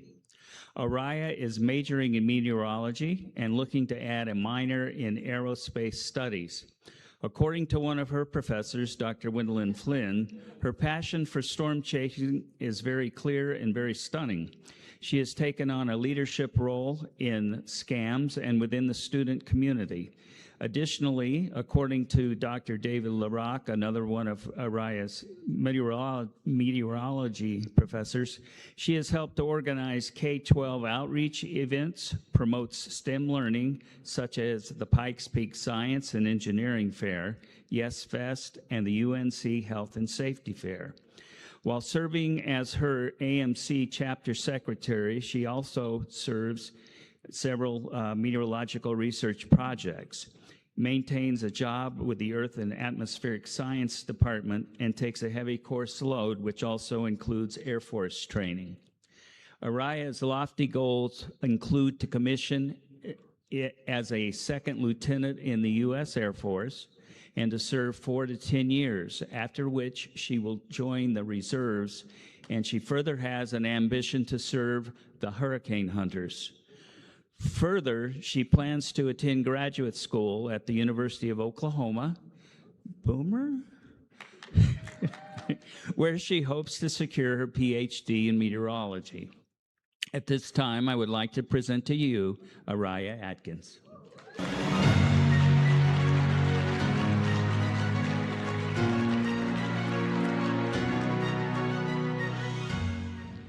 I've given a handful of speeches before, and this is definitely my largest one, so I'm going to be a little bit of a nervous Nelly for about 5 minutes. Growing up, I never would have pictured that I'd be standing here doing what I do today. And taking a look around the room, I see so many people who have inspired me. I told everyone this wasn't going to turn into a sob story, but it's probably going to head that way, so I'm sorry if I make you cry. Before I decided to study meteorology, I spent 3.5 years at a community college, earning a handful of medical certificates and my associates in allied health. I was on the path to go to Colorado Springs to study to become a physical therapist because at the time, that's what I felt I was meant to do. However, after my great-grandmother passed away, lost my childhood home, moved to a new town, and got out of a long-term relationship, my whole entire world felt like it was crumbling and there was nothing I could do about it. Growing up, I religiously watched Storm Chasers on the Discovery Channel, completely starstruck by what the Dominator, TIB, and the Twist X teams were doing. And I thought, how cool would it be to do that? But I thought I couldn't, because to me, it felt wrong to turn away from something I poured a lot of myself into already. My mom even told me the story of how one time when I was really little, I cried and begged her to take me storm chasing while she was in the middle of dyeing her hair. She tells me now, this is definitely what you were meant to do and where you need to be. There was one day during a biology lecture a couple of years ago, I was watching one of Reed's live streams where he was chasing one of many tornadoes, and that's when I realized biology is so freaking boring, and I just didn't see myself doing anything in the medicine for the next 10 years. To be honest, I wasn't just even passionate about it anymore. And that I would rather be out in the world chasing storms and studying our complex atmosphere. So I made the change. In March 2024, on the very last day when college applications were due, I submitted my application to the University of Northern Colorado in Greeley. I didn't know what to expect, but I was accepted immediately, and upon the acceptance, I was given an $8,000 presidential transfer scholarship. But the tough part was still having to tell my mom and my grandma that this is what I truly desired. And when I did, by the grace of God, did they meet me with open arms and with so much love and support. I cried because I finally felt free to take a hold of what I truly wanted and run with it. Sure, my first year as a meteorology undergrad was horrifying. I didn't know anyone. Starting over at university was very terrifying. But after the scariness, I had an incredible opportunity over the summer last year to go to Beaver Island, Michigan, with a few of my undergrad classmates and 13 undergrads from Central Michigan, and got paid to do work and research with radiosondes, windsondes, huge weather balloons, drones, and mesonettes. And to this day, I still keep in touch with everybody. We all actually talked earlier over Google Meets, so shout out to all of my Michigan friends who are watching right now. Additionally, this summer, I also received another full-ride scholarship to UNC from the Reicher program here in Colorado, and it just definitely could have not gotten any better than that. Making this change in my life has undoubtedly been one of the best decisions I could have ever made. When the spring semester ended, I remember getting an email from Dr. Lyric, my professor, about some scholarship opportunities. Swifted through the email, and I saw the Paul Samaras scholarship, and I instantly knew I had to apply for that. It was like dipping my toes into water, seeing how far I could go. And after applying to the scholarship, getting my letters of recommendation, submitting everything, it was kind of on the back burner for me. So I spent the summer with my friends stormchasing, best summer I could have ever asked for, put 15,000 miles on my 2017 Malibu, and I'm already in the market for new tires. Sorry, Mom. I will never forget when Air Fox called me on New Year's Day, didn't recognize his number and let it go to voicemail. And I always say if it's important, they'll leave a voicemail. And it was important because not even 10 seconds into the voicemail, I called him back, and that's when I found out that I was an award recipient of the Paul Samaras Scholarship.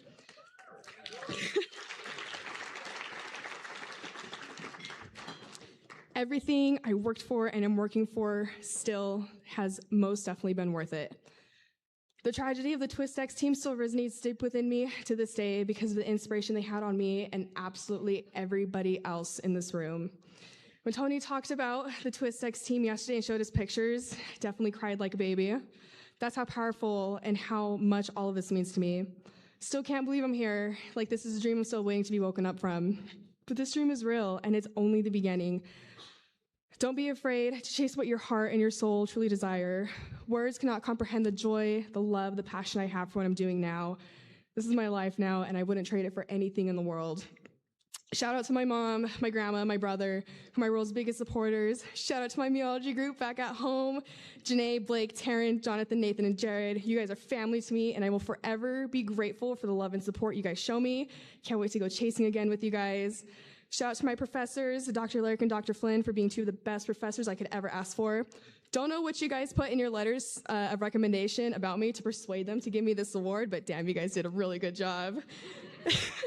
Shout out to Eric Fox, Ed Grubb, and the entire committee of the summit. Thank you for seeing so much value in me to present me with this award. And I said I wasn't going to get emotional, but it's definitely going to happen. Shout out to my great-grandparents in heaven who every day I wish were here with me. And I know they're looking down proud on me. So continue to dream, continue to inspire, always stay humble and kind, and as Reed always says, never stop chasing.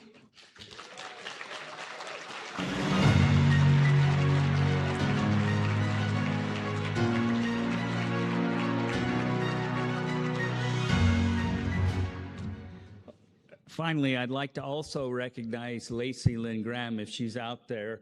Her and her father were operating a vendor's booth out here earlier. Lacey Lynn was one of our very first, well, she was the first scholarship winner that we had, and she has advanced her career in multiple facets, and I just wanted to say thank you for coming and representing well. For any of those who are interested in applying for the Paul Samaras Scholarship, the 2026-27 application process is scheduled to begin in late May or early June. If you know of anybody who would be interested in that, please let them know. A link will be forthcoming at that time on how to apply on the NSCS website, chasersummit.org. Again, any undergraduate student majoring in STEM or photography, video journalism is very encouraged to apply.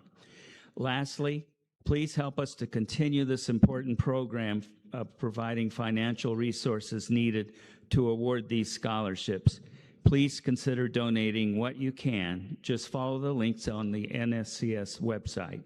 It will be very appreciated by both the NSCS, and more importantly, all the successful future award recipients. Thank you again for your attention and response to this year's award recipients.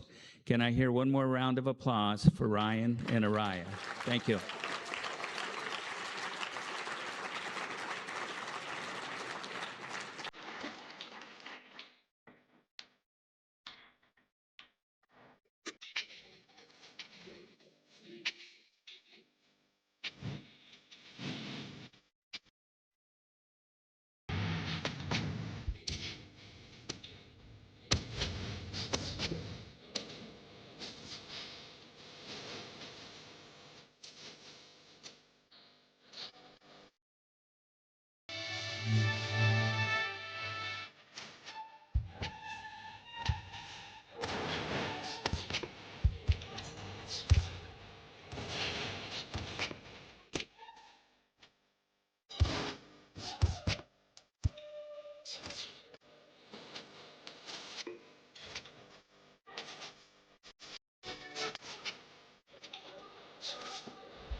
All right.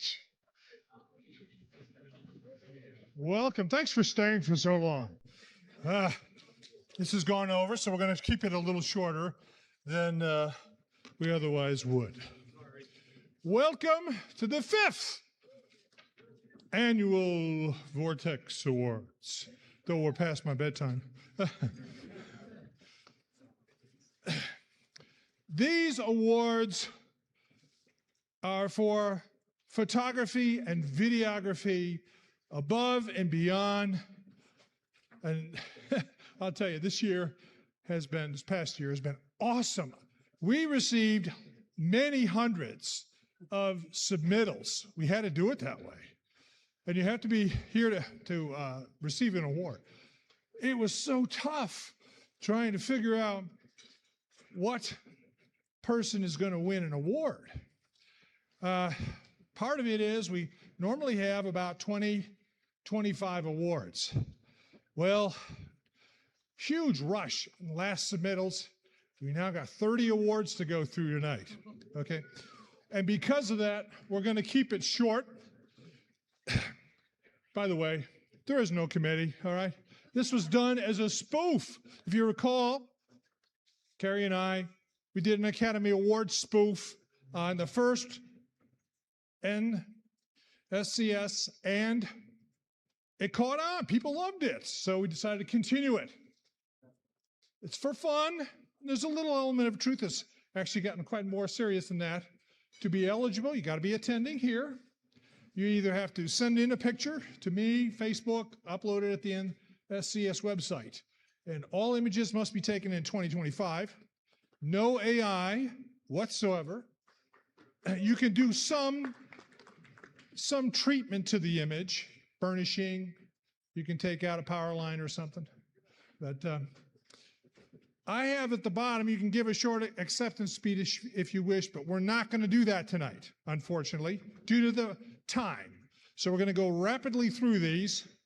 Come up, pick up your award, and you'll have to depart, because we want to be out of here at a halfway decent time. Because if everybody stood up here for 5 minutes, 30 awards, you do the math. Okay? So in the interest of time, I want to congratulate those who win. But I also want to apologize to those who didn't win. All right? just keep shooting, all right? Keep on shooting. And the next year, Kansas City, maybe you'll be up here on the podium. So when you win the award, come up here, get your award. Carrie will escort you off the stage. Unfortunately, it has to be done. Maybe next year they'll budget better time on, so we can have people talk. All right, so here we go. Oh, by the way, all these votes that we did here were tallied by the accounting firm of Hurl, Whirl, Twirl, Swirl, Unfurl, and a girl. Not really, but that's just the joke. Okay, all right. So here's how it works, all right? There's 30 of these, so the first one here is for the four-legged chasers out there. How many four-legged chasers we got out there? Okay, not many. Okay, not very many. That's just a bunch of two-legged people, huh? Is that it? All right. Award number 1 goes to, and Carrie's going to be able to, here, this is Poison Ivy, or what is it? Ivy the Vortex Queen here. All right. So who is the, and of course the person who owns the four-legged creature is going to have to accept the award, the four-legged right? creature, right, is Zero. All right. And who is that? And the owner's name is Jaden Pabenheim. Is that right? It's Zero. Zero wins an award. All right. Stormchasing dog. Come on up. Congratulations. All right. Look at this dog. Amazing.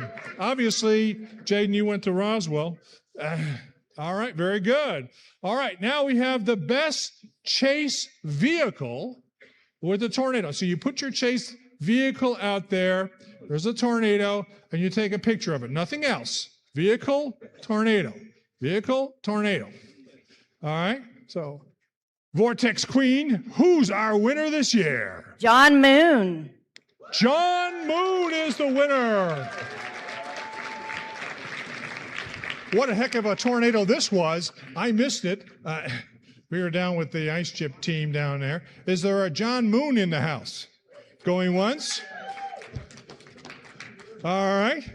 There he is. Congratulations. Fantastic. Excellent. Look at this shot. I mean, you could have won another award, but you can only win one award. Sorry. That's the way it works. Way to go, John. Excellent. Way to go. Look at this tornado. It's like crazy tornado. High-based up there in northwest Oklahoma. Just definitely phenomenal. All right, now, you got a chase vehicle, you got a tornado, but then you take a selfie with all of that. So selfies, your vehicle, and tornado. So the Vortex Queen, who's our winner this year? Zoe Greer, Osterhaus, Haynes, and Ashley Hardiman. All right. Do we have these ladies in the house? Zoe and Ashley. Yes. Alicia, I'm sorry. Ladies in the house? Going once? All right. Got to be here to win. Not here? Don't win. She's here. All right. Here she comes. Congratulations.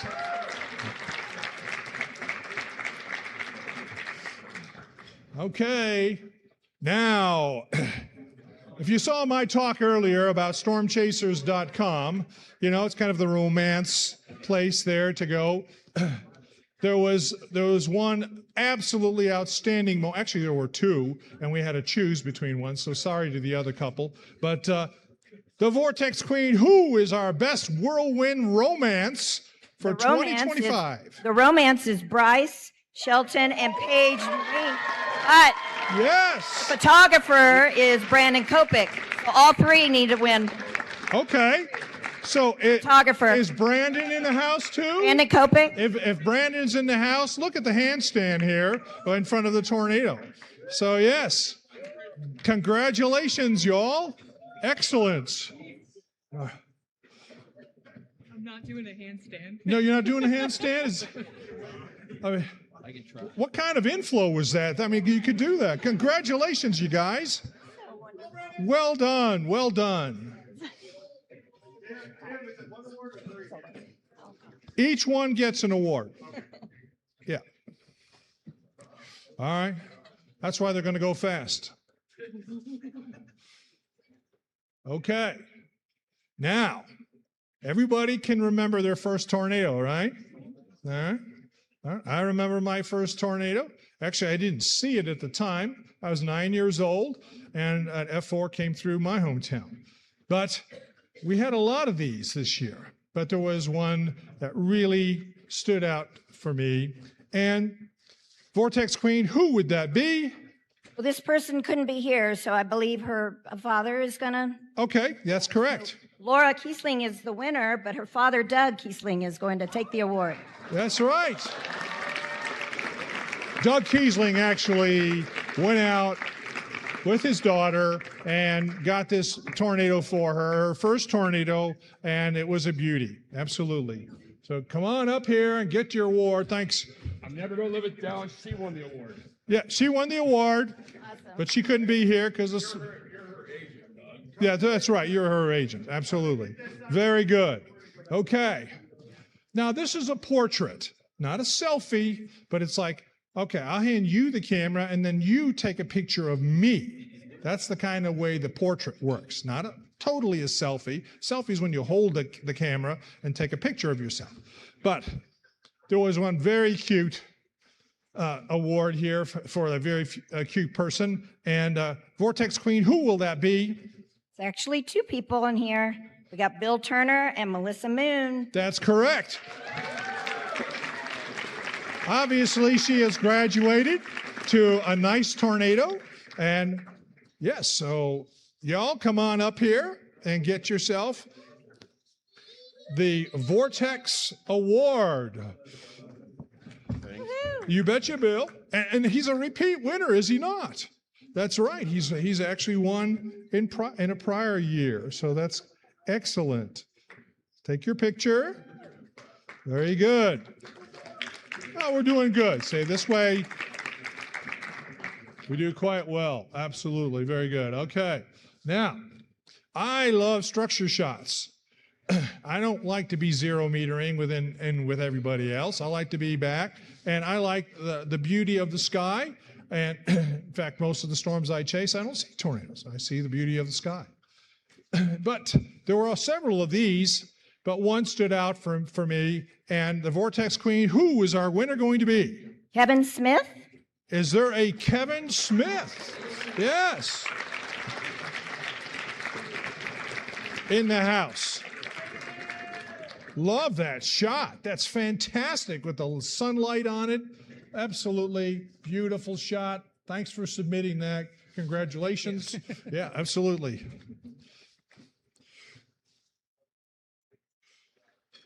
And get your picture.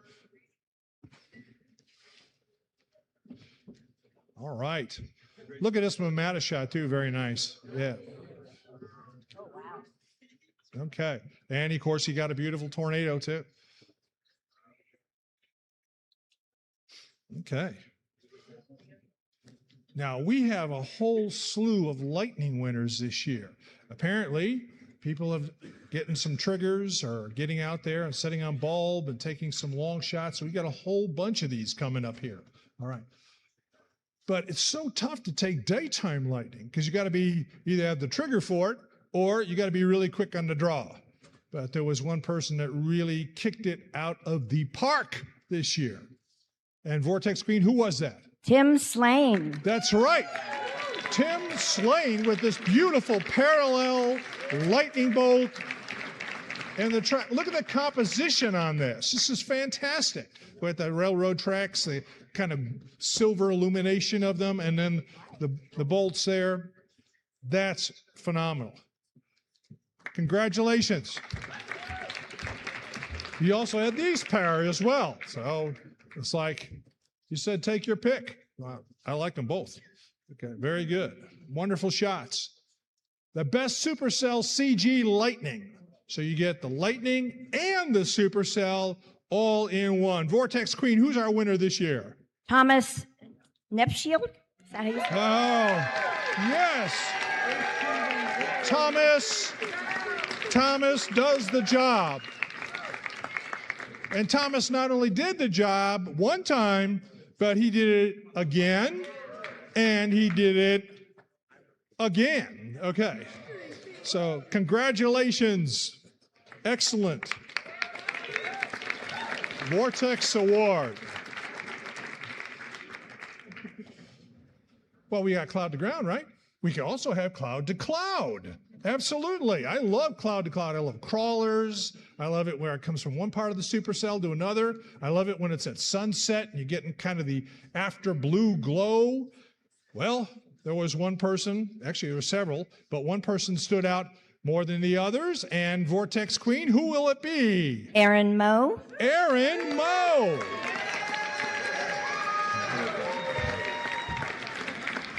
Now, Erin is a repeat winner here.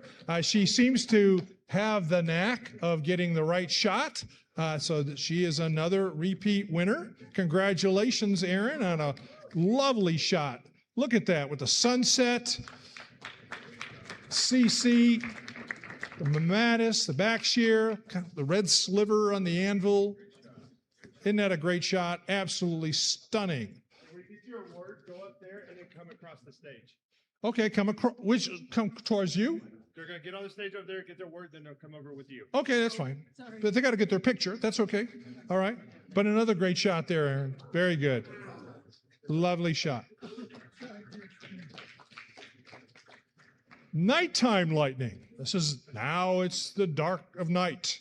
And we have holding your shutter open, seeing as many bolts as you can get, or one bolt. It doesn't matter. You have a good composition. Vortex Queen, who is our best nighttime lightning image? Brandon Montgomery. Well, Brandon, look at this shot. What a killer shot this is. This is amazing. I mean, how long did you have to wait for this shot to happen? I mean, that's just amazing. And I think everybody knows where this is taken at, right? The TwistX Memorial there. To get a CG like that, right there. Congratulations, Brandon. Thank you. Wonderful job. And, you know, Brandon was actually the Storm Photographer of the Year one year. So he is setting quite a precedent for everybody. And if you've seen his images, they are just stellar images. So hats off, Brandon. Well, I don't have a hat, but okay. All right, and look at this image he had. Another wonderful HP supercell, lightning bolt. Very wonderful. Okay. Now we have a lightning barrage. A lightning barrage is not just one bolt, but many bolts. So you hold the shutter open a long time. You're on a tripod, so that's a key, having a tripod here. Vortex Queen, who is our best nighttime lightning barrage? Tony LeBlanc. What? Tony? What do you know? Tony gets an award.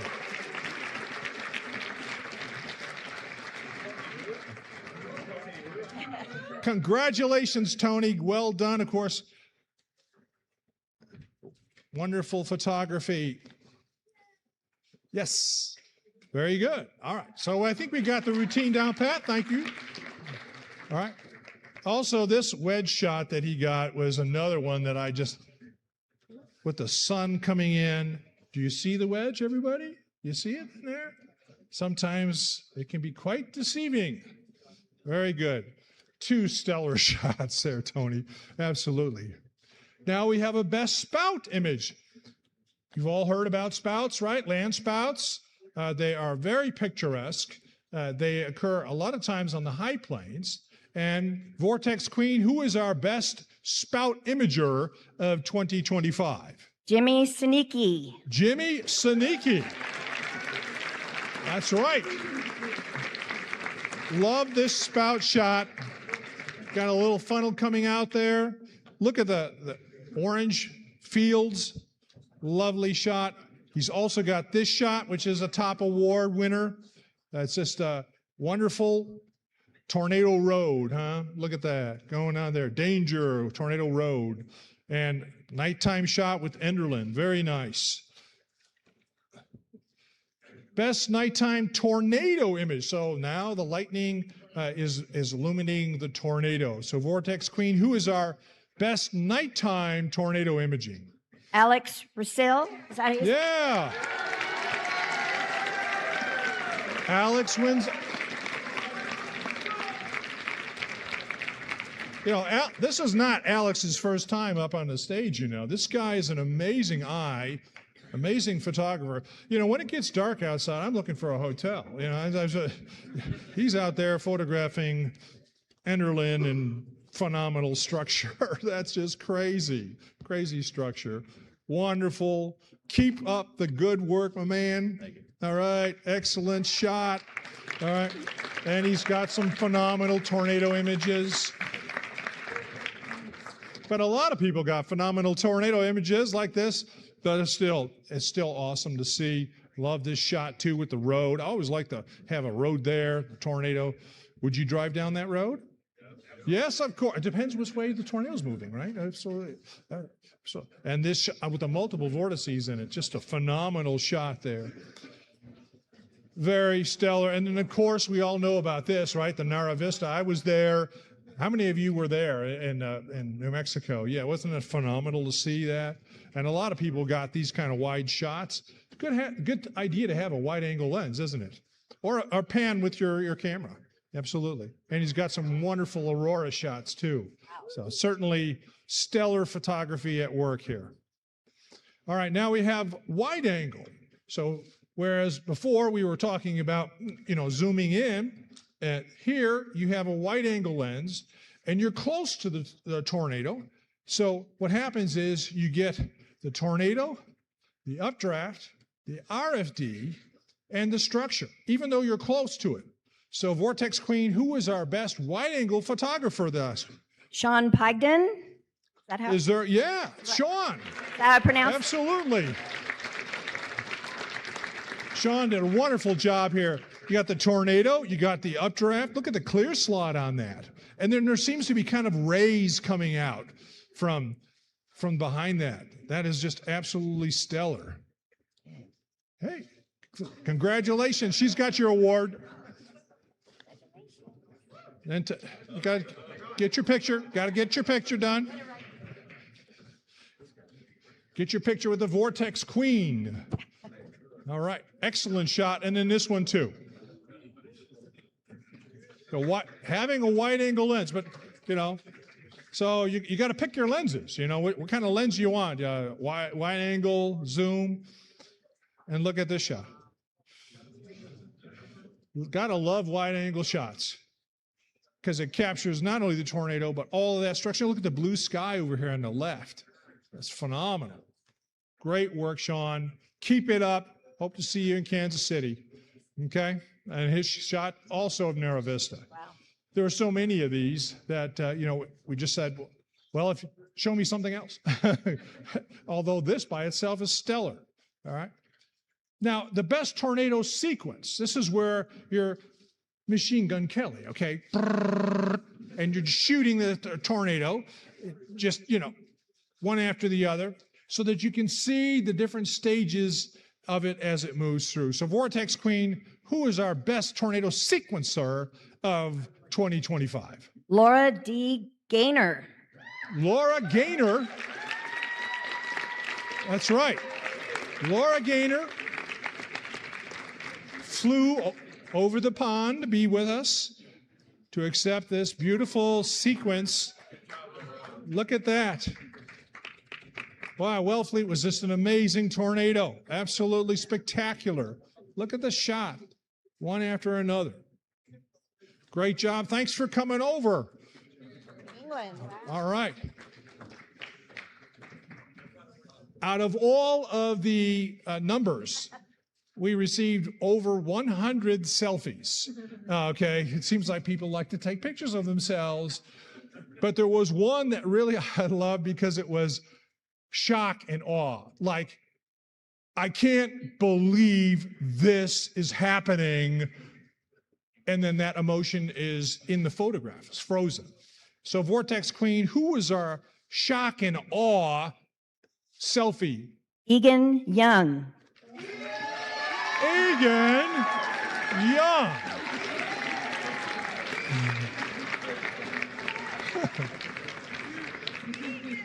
I just love the expression on his face. It looks like I'm photographing a tornado, but I can't believe I'm photographing a tornado.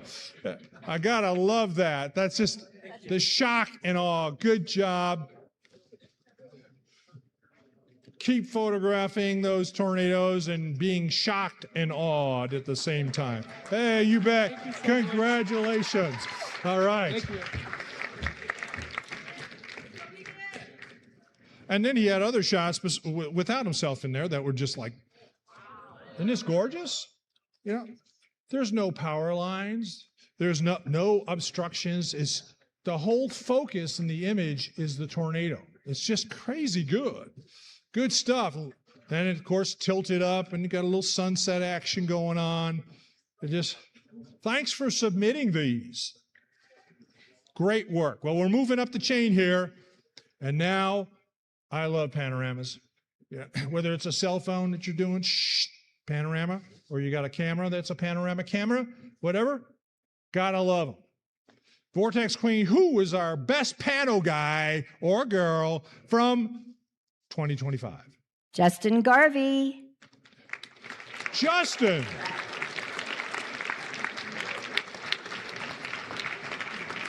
Yes. You know, I just love the scapeness. And then, of course, you want to put a centered lightning bolt in there, right? To center it all up for you. So it's one thing to get that shot, but then you have a bolt in the middle. Try to repeat that. Congratulations. Good job. Bet you can't repeat that again. You want to make a bet?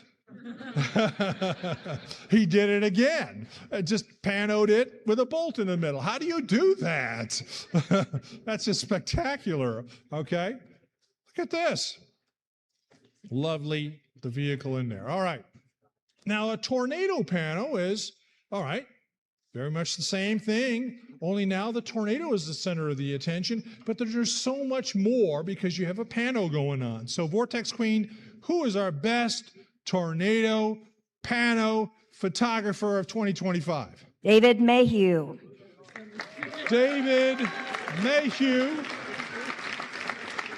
That's right. What can I say about this? A pro shot from a pro photographer, right? I mean, this is just absolutely stellar.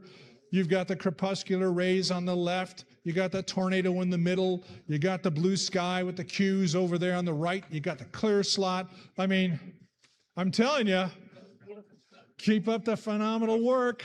We love seeing it. And he's got a booth out there, by the way. Go see him. What a shot. That's a phenomenal shot. Absolutely.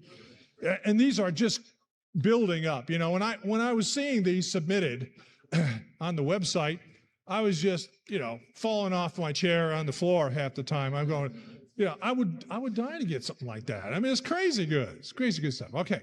And now going back more to the stormscape, you know, the storm is set in an environment. Let's capture that. Let's capture the storm and the environment. Kind of gives you the idea of openness, the surrealness of it. So, Vortex Queen, who is our best stormscaper of 2025?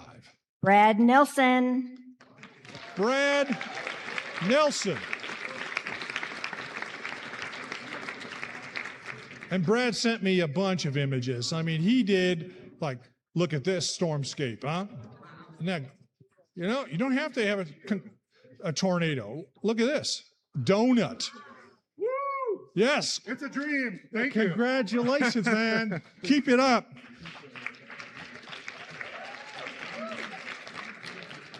Now, each one of these is just, and it has a tornado, it looks like, in it. But look at that. That's just fantastic. The scape of the whole thing. You've got the road, the open farm fields. I mean, it's just crazy good. Sure, put a tornado in there. Okay? Absolutely. Wonderful. Just got to love this. And having the kids, too. Why not? Now, this is an interesting category, brand new this year. This is what I call a far near. So you're out back, you see this tornado develop, you take your nice wide shot, storm structure, got the tornado, and then you hop in your car while the tornado is in progress, and you drive right up to it, almost zero metering. But I don't want people to think the idea is that's what you need to do. Just keep back a little ways.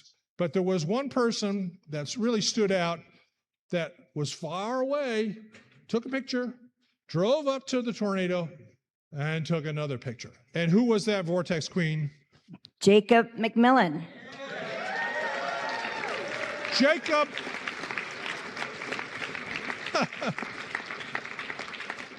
There's a tornado way out there in the distance. Beautiful supercell, blue sky on the left. Phenomenal work. Okay. And then you zoom in and you get right up to it. What a great job, man. Absolutely. That's why I call it far near rather than near far. You can do it the other way too if you like. And then he actually got a shot of himself running away, which I thought was kind of hilarious. But the Akron tornado too with the rainbow was great. Absolutely. And then he's got, of course, with the South Dakota stuff as just phenomenal tornado work.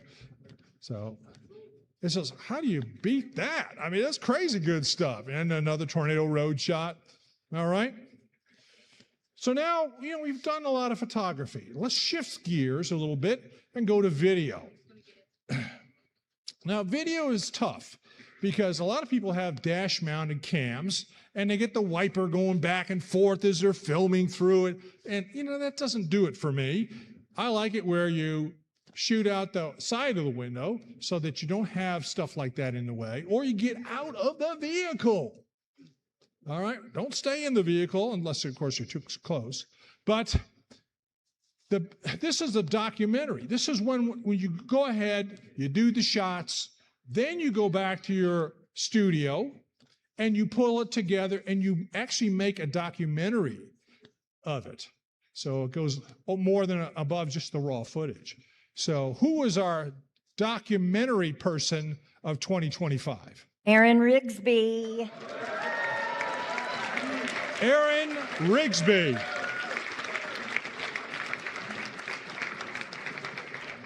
And check it out or take a picture of this and take a look at this video where he actually sits down here and he discusses the play-by-play. And it's just phenomenal. Oh, wait. Congrats, man. Keep up the great work. Hey, all right. Thank you. I love you too, whoever said that. Very good. Good stuff. Here's another one.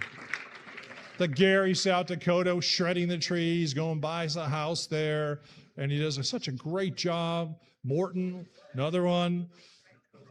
YouTube is a place to go to see his great work. Absolutely. And then we get to the tornado itself. This is not a documentary. This is just shooting for shooting's sake. Yes, I totally agree with that. That's how I was when I first saw this video. I was ba ba ba ba ba ba ba. I was without words. Carrie, who is our best tornado video photographer, videographer for 2025?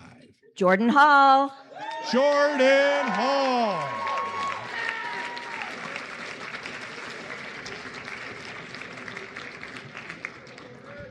Again, watch this on the YouTube here.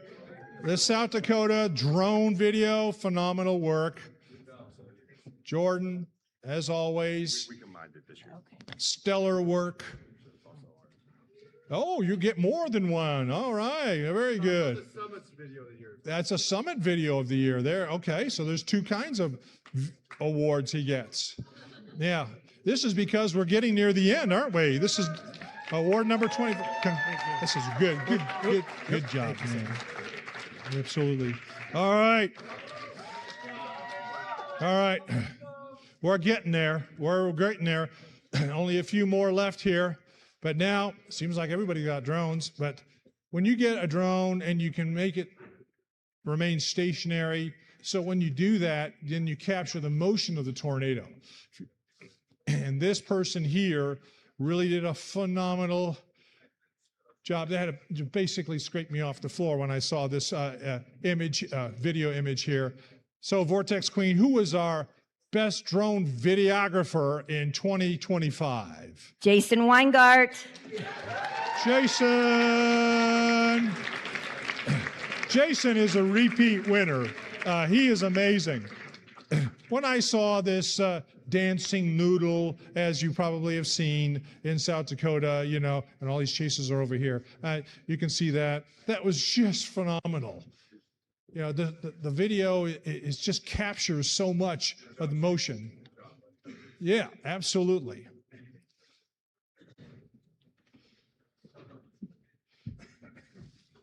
Very good. So, catch, very good. Thank you so much for that. That's great work.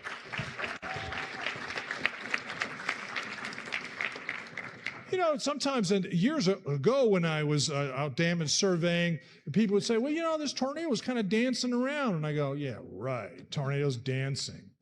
That's your proof. They do dance, okay? And he's got some phenomenal other drone shots.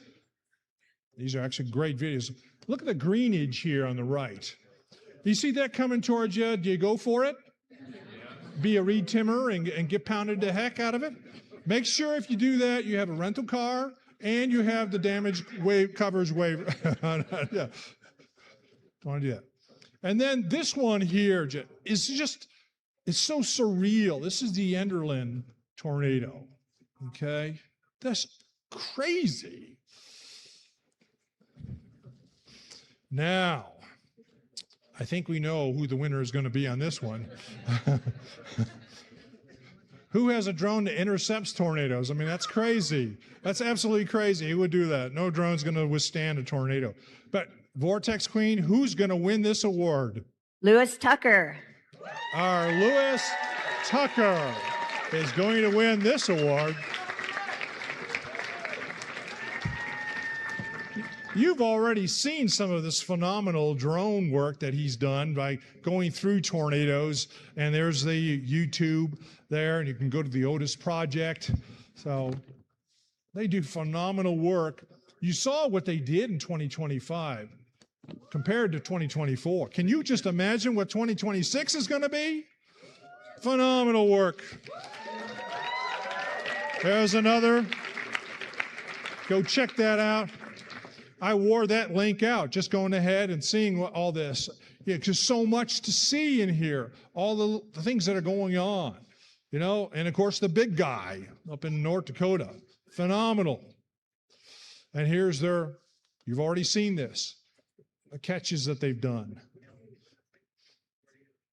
All right, now, this is the top. Storm Photographer of the Year. Now, this is reserved for the person who does all-around photography. When I say storm, I could mean hailstorm, I could mean geomagnetic storm, snowstorm, so it's all around. So I ask in those instances that if somebody wants to be the storm photographer of the year, that they send me like 10 images instead of 5, so that we can see what kind of depth that they have. And just to recap a little bit, these are the 4 people that have won the last 4 years: Melanie, Mike, Brandon, and Willard. Okay? These are phenomenal photographers. So we have to ask the question, it was a phenomenal year, and it's like, which one is going to be the number 1? All right. And so, Vortex Queen, who is the best all-around storm photographer of 2025? Jim Tang.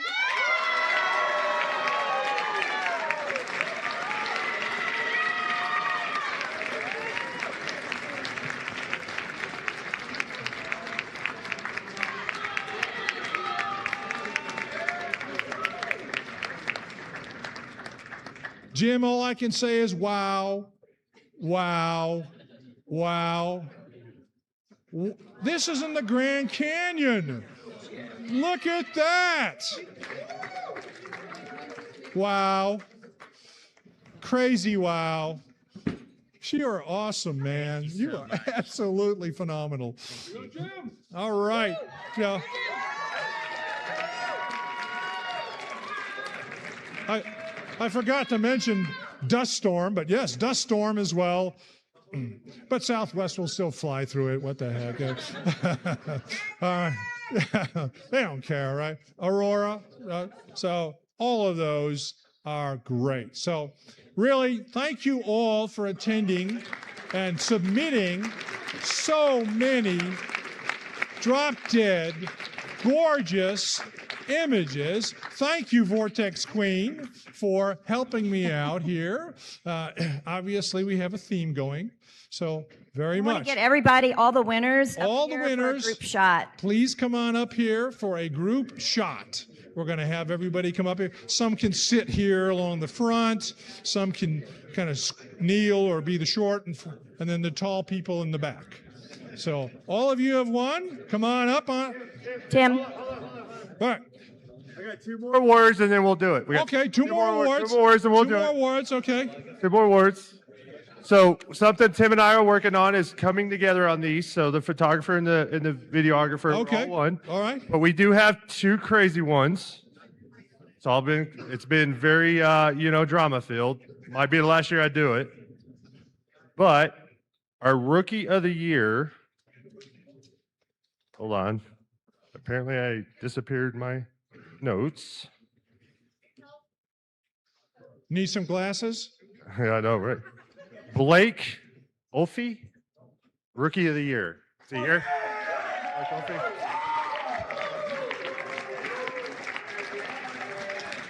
Blake. Is Blake in the house? Yes, he is. Come on up, Blake. Come on up. I only needed notes because I don't know how to pronounce his last name. Congratulations, man. Thanks, buddy. And stay up here because we're going to stay up here. Get everybody. Yes. Yeah. I just want to say, Rigsby and I both, we met Blake this year in Nebraska. And this kid knows how to forecast and make his own forecast and commit to his own forecast, and he loves it for the love of the game. One of the most humble human beings you'll ever meet in your life. Seriously, this guy's going to be a great chaser.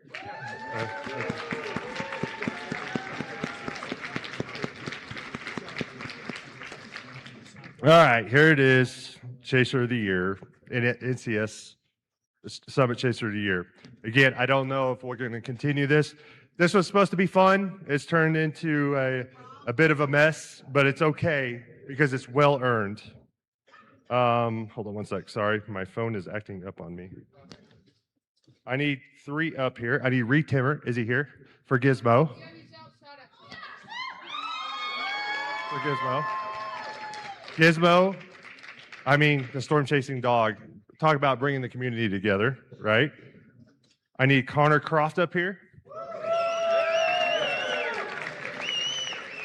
And I need Brandon Kopic up here. Yeah. And of course, he had to break his knee at the summit, and, Hey, if Reed doesn't make it, it's okay. All right. Again, this is... Yeah. So this is out of... let me explain how this works. We have everybody nominate in the community, which we had somewhere around 700 nominations, social media, emails, everything, and multiple. We narrow it down as a committee and the board to 50, then we vote again, we narrow it down to 10, and then we get to 3. There you go. Gizmo was not. Congratulations. I almost took your zipper down. Yeah. Back is okay. Front, not so nice. So there's not a wrong answer here. You have Gizmo, who absolutely brought the community together for years. Absolutely. Amazing storm chasing dog. I love the picture, and I think it was a hurricane. She's just like crazy, and loved it. And I know my dogs would not be happy doing that. Connor, man, straight, new on the scene over the last couple of years and killing it. And then Brandon, man, I don't know what to say. It's been amazing. It's hard to beat, and that's why you are the Storm Chaser, Brandon. All right. That's it, Eric. Thank you. That's what we're doing. Appreciate it. All right. You betcha. You bet. Absolutely. Thank you. You want to?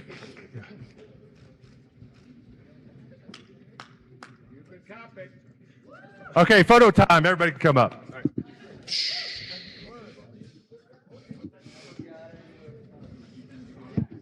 All right. Way to go, Jim, man. Absolutely. Wherever you like. We want some kind of down front here. Let's just get everybody squeezed in. The photographers.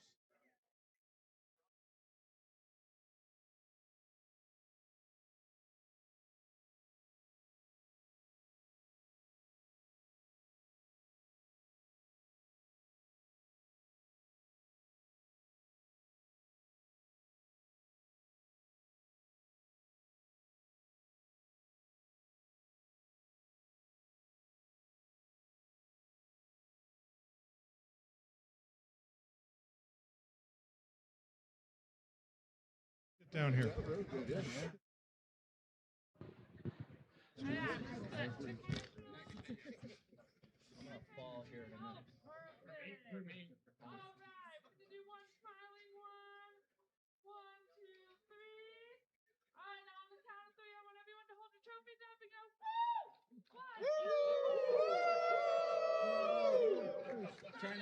All right.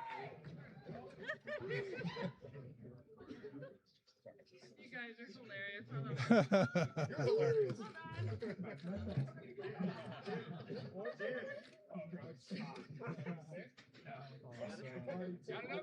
We're going to do it from the floor.